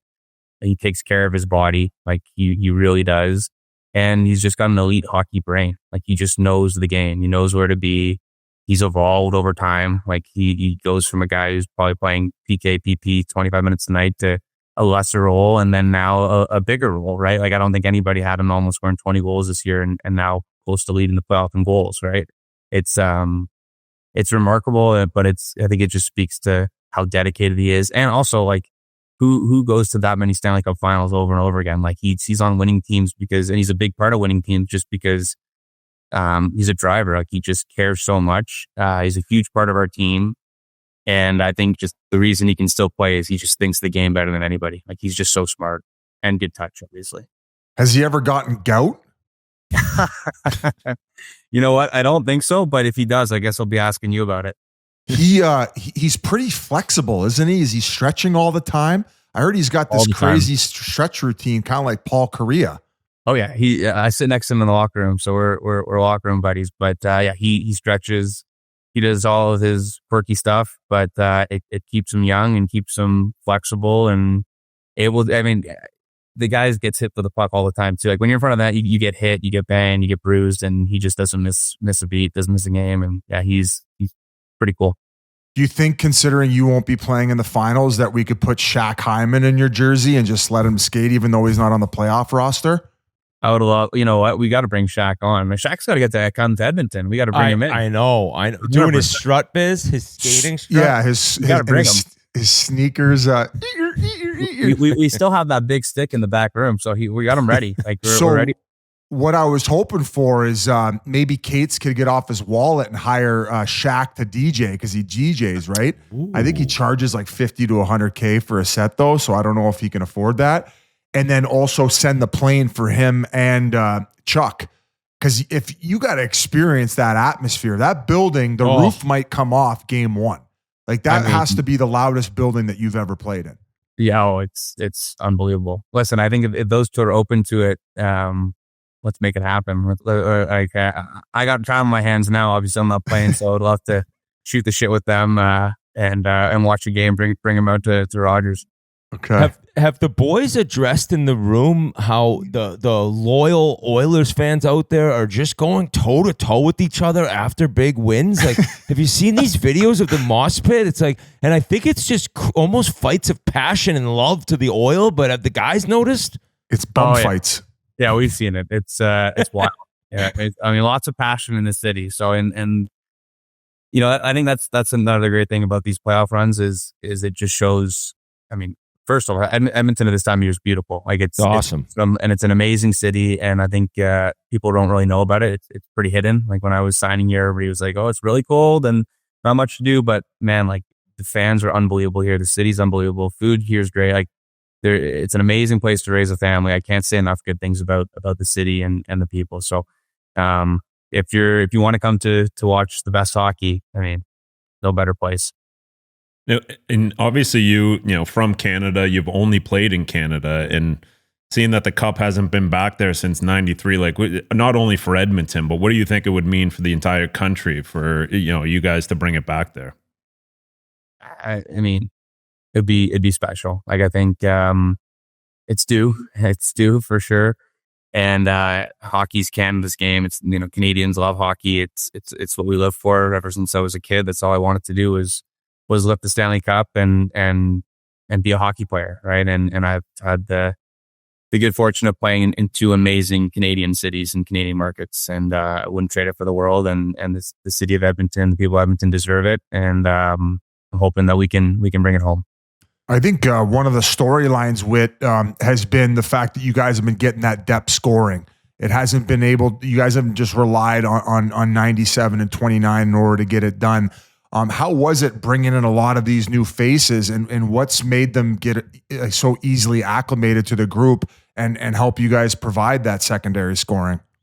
Yeah. Again, I think things just clicking at the right time. Like I think throughout the year, Leon really carried our team. Like he was unbelievable, and he has been in the playoffs, and obviously we rely heavily on him and Connor, and that's kind of always been the safety valve, right? But I think in order to win, if you want to really win, you need a team. Like you need guys stepping up, and you need guys stepping up during injury. Like we were missing one of our best defensemen, and we had guys step up throughout the whole playoffs. Like I mentioned, Klinger and Stetch, like those guys stepping up big time, coming in and just filling huge roles. And then on the front end, like you can't just rely on the big guys. Like if we're able to win series against, you know, Dallas and Vegas because we have great depth, and everybody was talking about how their depth was going to be better than our depth. But the reason we won those series in 5 is because we had scoring from all 4 lines, like timely scoring.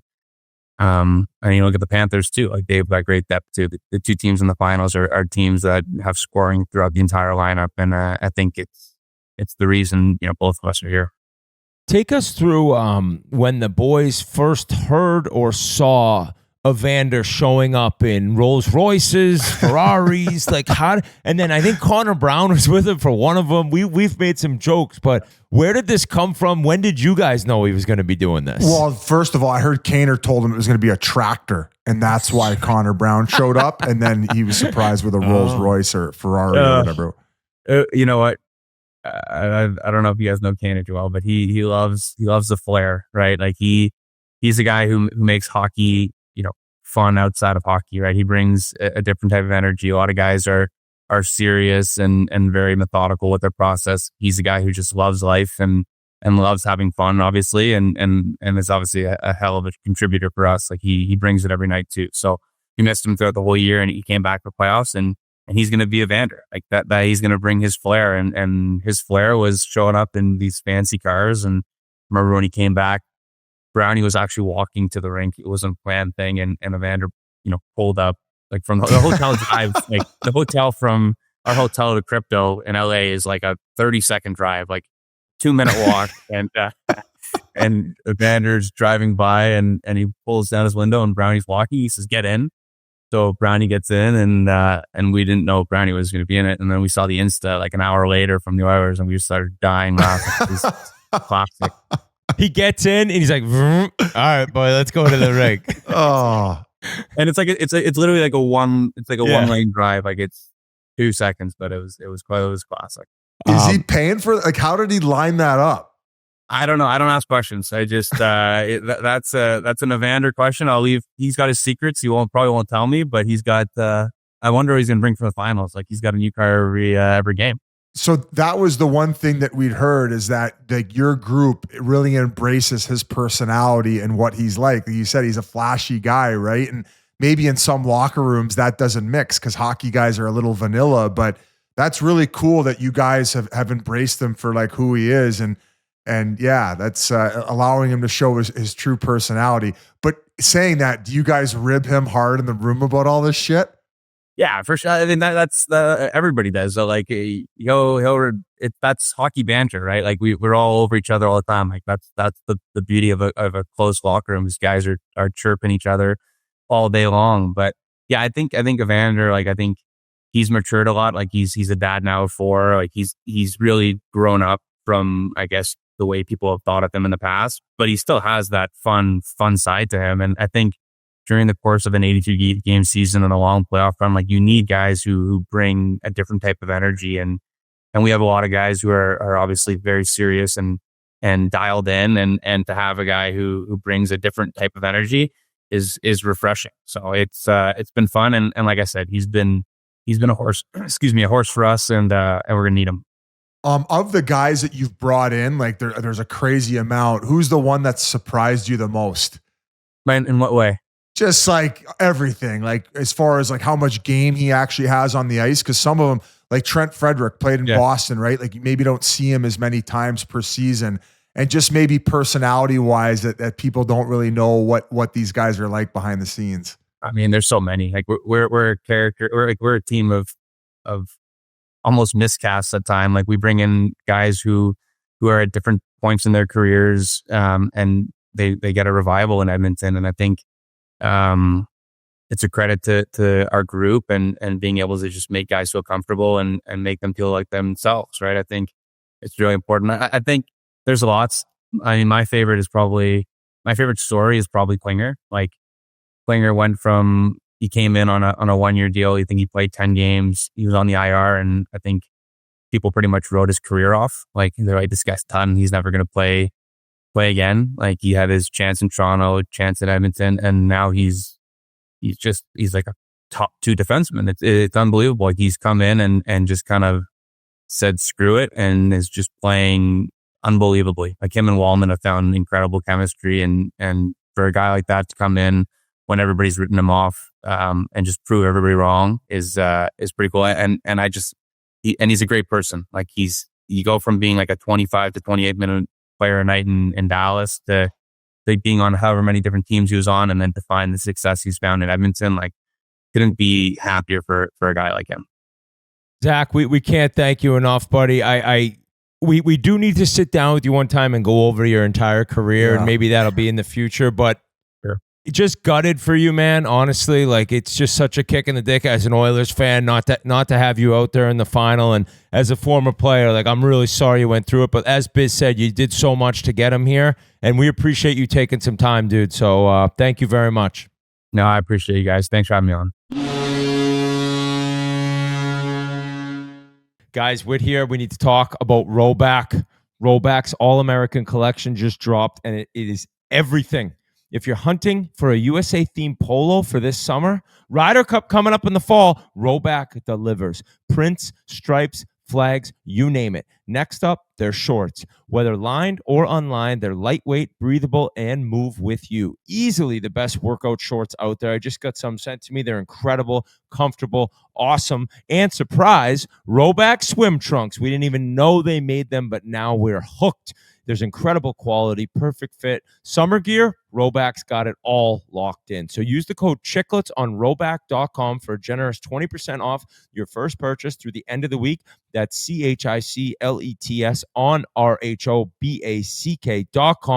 20% off all polos, shorts, swim trunks, and more with the code Chiclets. And I can't tell you how good this stuff is. We got these golf shirts starting last year. They're incredible, lightweight, breathable. And then to find out they have shorts, they have workout shorts, they got swim trunks. It's incredible. So right now, go to Rhoback.com and use code Chiclets for 20% off. Rhoback. Thank you so much to Zach Hyman. Great guy, great player. Did not just become who he is because he's rich. That's quite evident. Guys, on to the quick hits. Jonathan Toews. He's coming back. He told his agent, Pat Brisson, he's officially coming back next season. I'll throw it to you, Biz, first. Where do you see him landing? Oh, we know where the Leafs. For how much are you paying him? How much are you paying him, Biz? He's going to be staying here training this summer at my pad. He likes to hang out in the Scottsdale area. Oh, so nice. He's taking things very seriously. But give him some steak. High protein diet, only steak. But so happy for this guy, man. Like it's obvious that he missed playing the game and had to take a step away. There were rumblings about maybe like post-COVID effects and how that was affecting maybe his body and his recovery. Eventually, I'm sure we'll get the full story as to why he needed the time off that he did. But you go from the highs of highs and having to step away from the game. It's still a relatively young age after what he was able to accomplish, whether it was with the Chicago Blackhawks, Team Canada. I mean, this guy's done it all, right? So the fact that he gets to come back and finish on his own terms and hopefully it's with a winning team and contribute in whatever way he can is going to be awesome. And ultimately it just comes down to the human being and him being happy. And I feel like when he's playing hockey, lacing up his skates is when he's at his happiest. So shout out to Jonathan Toews and more guys like this around the league is just good for us, right? So at a certain point, he has said that he will come on the pod, but I don't think his story is quite finished just yet. So I'm hoping a guy like that would sign with the Leafs just from his sheer experience. And, why are you laughing? You need guys like that in the locker room to rub off on this team in order to get over the hump. Like, where the fuck? I know. You want him in Edmonton? Huh? No, I'd you love want him to, for yourself? I'd love to have him go to camp at Edmonton. I don't know, like, if he'll be signing it. Like, will he have to sign a deal or will it be a PTO? It's kind of hard to give a deal. Obviously, for what he's accomplished, maybe not. But why would he go to Toronto? Like, well, you think he wants to win? You think he wants to and forget the fact that he wants to win? Like, you think he wants to deal with that madness as he's trying to come back? Very good point. I think you're crazy to think he would go there. I think he'd be crazy to go there. Like, dealing with that microscope as you're trying to just get back in the mix. He fucking went to Chicago, Original Six franchise, one of the biggest markets in the United States. Yeah, he's drafted. He was playing at the fucking house that MJ built, the United Center, over 21,000 people every game. Yeah, but when he came in, big smoke. No, if there's when he came in, who it would was be nothing. used to coming in that type of environment, it would be Jonathan Toews. So that's all I'm saying. I'm making my pitch as the ambassador, and you guys can say what the fuck you want to say. Okay? So I will really agree with you on the highs of highs that he's felt. And like, we've talked a lot about like being an NHL player and it ends and it's an empty feeling and it's hard. And that's for somebody like me, like being who he was and having it end the way he did. Like, that's just got to be like almost unbearable at times. And it reminded me of a video popped up on my Instagram. It was the song "Linger" by the Cranberries, but it was somebody else singing it. Oh, and it was, yeah, and it was highlights of Kane and Taves and their cups and their goals and their parades and to this awesome song that was. And I was like, oh my God, like you kind of forget, like this guy is a true legend of the game, a Hall of Famer. And the way it ended, like just you're sick to your stomach for him, right? So for him to be able to come back and feel healthy enough and do those retreats where, what was he, in India, and he spent all this time just like trying to find himself, I'll say, and get healthy. And you're just really happy for him that he's at a place where he can say, I'm ready to come back. I'm ready to give it another go. So that's the coolest part for me. And I'll go to game notes this week where they were talking about it. G said Anaheim with Q kind of like makes sense, right? Good weather, so you know for your body that's going to help. That's going to make a difference as opposed to being in a really cold place where maybe you don't feel as good as you're older. And having Q there and having young guys that he could really teach, and Anaheim wanting to make a big step next year. And we don't know what type of player Taves will be, but G said that, and I was like, I could picture that. I really could. Keith? Yeah, I could see that. That makes a ton of sense. And, you know, Q obviously knows what he's getting and know what he could bring to the organization. But I think it goes back to what you said about McDavid, with just like these top end guys just have something in them that's different from everybody else. Like we all played the game, loved it. That can hurt them more after because of what's in them that created who they are. Does that make sense? 100%, because it's all they know, it's all they care about. Like Biz, you probably know more. Like, is he married? Does he have a family? Married to the game. Yeah, exactly. So like these guys, like they just fucking love the game. He has nothing else to prove in this game. He's won it all. He's been the captain. He's a sure Hall of Famer. But like, it just shows you the love that these guys have for the game, and he knows he can. You know, whether he's going to a team to help him win or he's going to a team to help him grow. I think him coming back in the league and whatever team he's on is going to reap the benefits of it. And I wish him nothing but the best of luck. He's been a great ambassador for the game the last 15 years or however long. And I hope he's just happy. And at the end of the day, I think he'll play well. Will he be the same guy? You never know. But I think if there's someone who could do it, it'd be him. Somebody in the Washington Capitals like corporate sales department, he might be unemployed right now because there was a screenshot taken of an email sent to Washington Capitals season ticket holders that said basically like re-up now because next year is Ovechkin's last season. All of a sudden the team comes out and says that isn't true. Sales 101 right there. Don't know. Yeah, it's kind of like, hey, buddy, you want to sell tickets? Tell everyone that the greatest goal scorer to ever live is actually done after next year. And he'll come drop him off at your place like Crosby does. Yeah, Crosby still does that. Incredible thing that I remember showing up with the tickets. I was delivering some tickets, and the guy was just like, oh, what? Where's Sid? Yeah. He's like, oh, his face. He was like, oh, thanks. What's your name? Your blousy Ed Hardy jeans on. Right. I get the fucking Wilkes-Barre Scranton Penguin firing squad here to drop off my tickets. Everybody else getting Gino and Sid. The fuck is this? Turnover City. He thought it was the cable guy. Yeah. Can I help you, sir? Yeah, I'm here to give you season tickets. For what? But Ovechkin, apparently it is not definitely his last year. I kind of believe that it is, based on it being the last year of his contract, him breaking the record. It kind of makes total sense that next year would be his last season, but he's going to Toronto. Toronto. Sorry, he's going to TO for that last year. Hometown discount. But the Capitals came out immediately and said that isn't true. So, Biz, you're right. Sales 101. That guy's sitting. He's like, I'm trying to sell season. Well, it was the end of the month, right? Yep. Trying to hit the sales quota. He's probably got a big weekend planned, family vacation this summer. Trying to get it paid for, man. A little down payment on a new vehicle. So the Buffalo Sabres, they hired Jarmo Kekalainen as a senior advisor to general manager Kevin Adams, the team announced. So they've now brought in Eric Stahl, and that's closer to a player who's played recent and knows a lot of the guys who still play, and that's a guy who ran the Columbus Blue Jackets for a long time. And they made the postseason 5 times in a 7-year stretch under Kekalainen's guidance in Columbus. He was actually the first European GM in NHL history. So, Biz, you say you like it. You're happy with this one for the Sabres. I just think he's used to being a GM in a not big market and working but is a big market.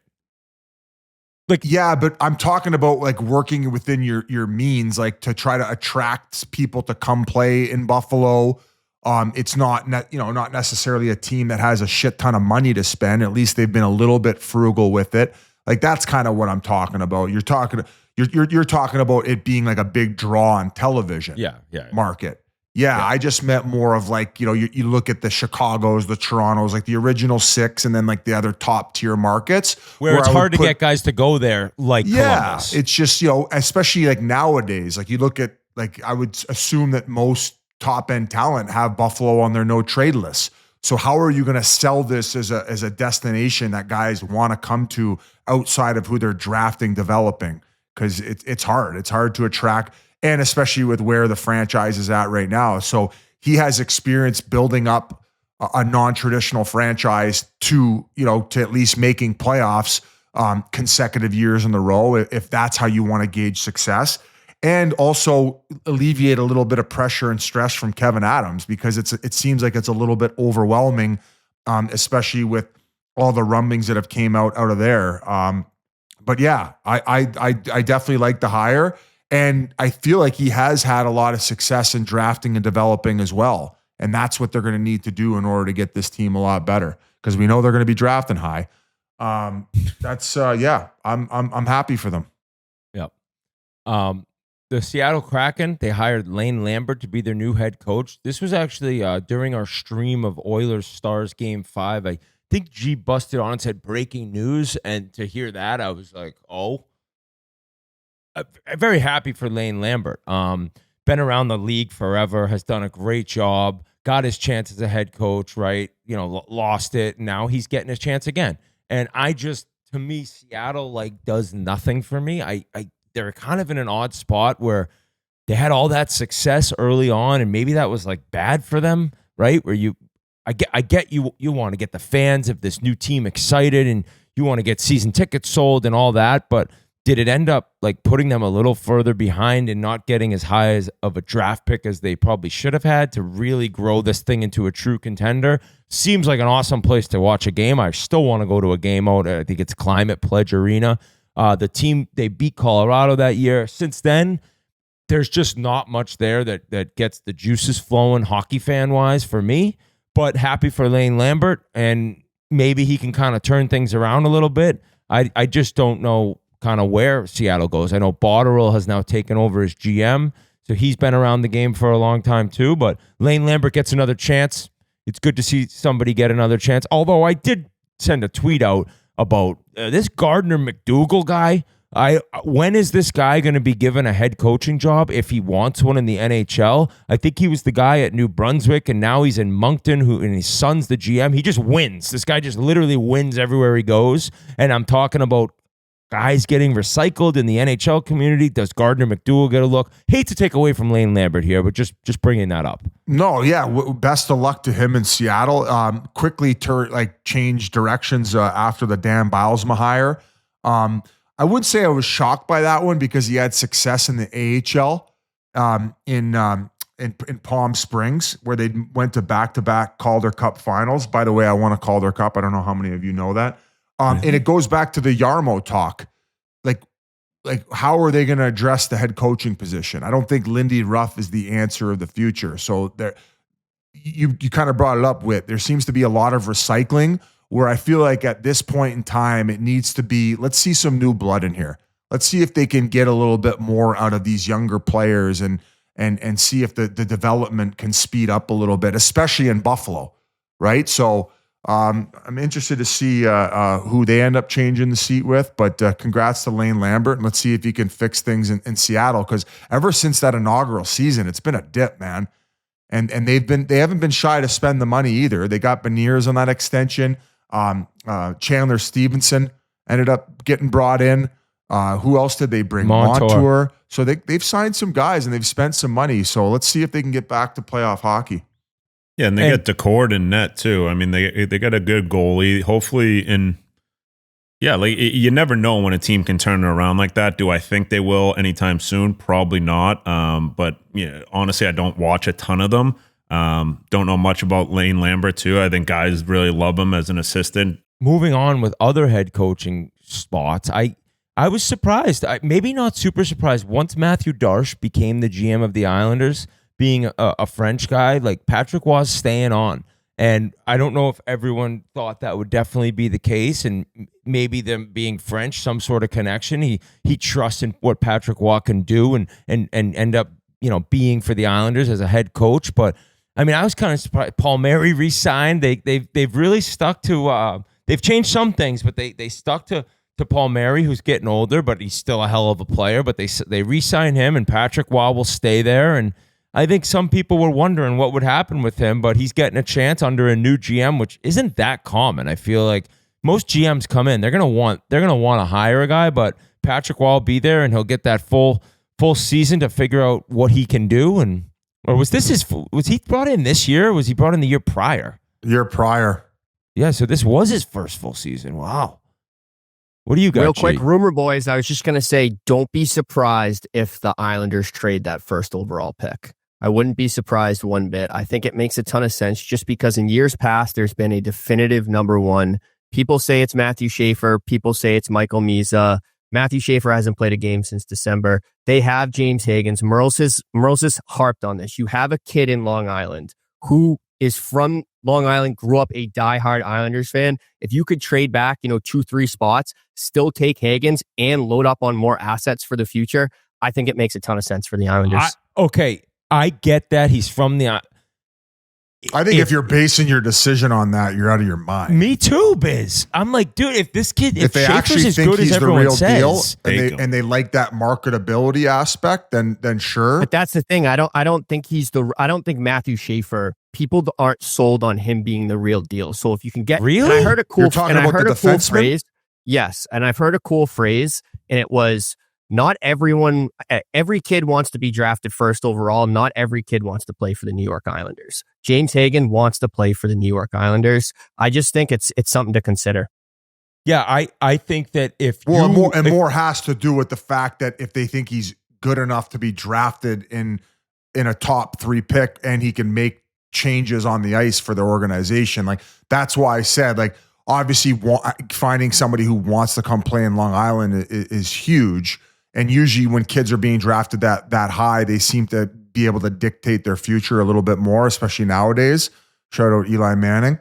But yeah, I don't know enough about how good these kids are to where if you would want to like even risk moving back, where it's like all of a sudden you give up on this Schaefer pick and he ends up being the next Chris Pronger, and you did so because this kid's from Long Island. You got to pick him third because he wanted to play there. But I think it's interesting that San Jose has the second pick. San Jose is desperate for defensemen. And I think that they would make a move to go up and get the first overall pick so that they could take Schaefer. Then they fall back to 2, and then they have an array of options. I don't know. I just don't think it's crazy. Okay. I don't think it, I think it would be crazy for the Islanders to do it just based on the kid being from Long Island. I don't know how good this kid is. I don't know. Agree 100%. If they think that he's on par with Misa and Schaefer, I get it. But if they're and I've heard that like Misa and Schaefer are like noticeably above. I heard Hagens as a player. Hagens, you say you've heard there's questions about Schaefer. Besides him being injured this year, I've heard he's fucking can't miss. So and I think there are people with Hagens like. I think Hagens is one of the best skaters I've seen at that level and that age. But I watched, some of the NCAA tournament and maybe the Beanpot final, and it's like, wow, if this kid's kind of in the discussion for first, second, third overall, I thought I might see a little bit more. he was in college a year early also, to be fair. But if you think they're all even, I get it. But if you at all think he's a step below and then you trade just because he's from Long Island, like Biz said, you're nuts. You're nuts. Yep, I would agree there. So with that, guys, what else we got here? Nothing really. The Flyers, they signed restricted forward Tyson Forster to a 2-year contract, $3.75 each year. 25 goals this year, so that's nice. Maybe he pops off even more. And Adam Boqvist signed with Paul Mary with the Islanders. Paul Mary got a 2-year deal, $4.75 each year. Boqvist 1-year deal, $8.50. So, guys, last thing, and I hate to do this to all you listeners, Tree Living came out, did his press conference, and said we got to change the DNA of the Toronto Maple Leafs. So, Biz, I don't know where you go from there, considering you want to bring them all back. Yeah, just I don't know. We seem to not be on the same page right now. Little upset that he didn't consult me before doing that press conference. But I'm going to stick to what I said. If John Tavares wants to take a big hometown discount, he's more than welcome to come back. And I would offer Mitch Marner 8 times 12, take it or leave it. If you don't want it, see you later. All right. I don't think you can replace 100 points, right? You can't replace that. And I keep going back. People are like, oh, Ovi was a wrecking ball. Like Ovi was this. Because I compare Ovi, they didn't win it till his 13th season. And as much as people want to say, oh, they played different styles, like he was scoring 50 goals, hammering guys, da-da-da-da. Buddy, you'd be lying to yourself right now if the narrative on Ovi wasn't that he was one-dimensional and he was selfish and all he wanted to do was score goals and he didn't play defense before he won a Stanley Cup. That's all everybody talked about. So I don't think I'm that crazy to saying, hey, this is what we have to offer you. We do want to bring you back, but we believe that your value doesn't exceed $12 million. Here's the offer. We're able to give you 1 extra year as opposed to other teams. If you don't want it, you don't want to play at home anymore, and there's too much pressure, there's too much this, there's too much that, or you felt disrespected, sayonara. Bye-bye. Enjoy your time in Vegas, LA, wherever you end up. Maybe it's a little reunion with Dubas, but I have enough confidence in him at 8 times 12 to hand it over and believe that he would get it done. Because I don't want to see him as a Leafs fan, him to move on and then hoist a Stanley Cup somewhere else where we get left holding our dicks. That would be. I would quit the pod. So basically, it's actually not Biz's 2 steaks a night, 14 steaks a week that gave him the gout. It's the Leafs and Brad Tree Living. So good luck to you guys, Biz. Good luck to the Leafs. And let's have an incredible Stanley Cup final. Everyone, thank you so much for listening. We'll talk to you soon.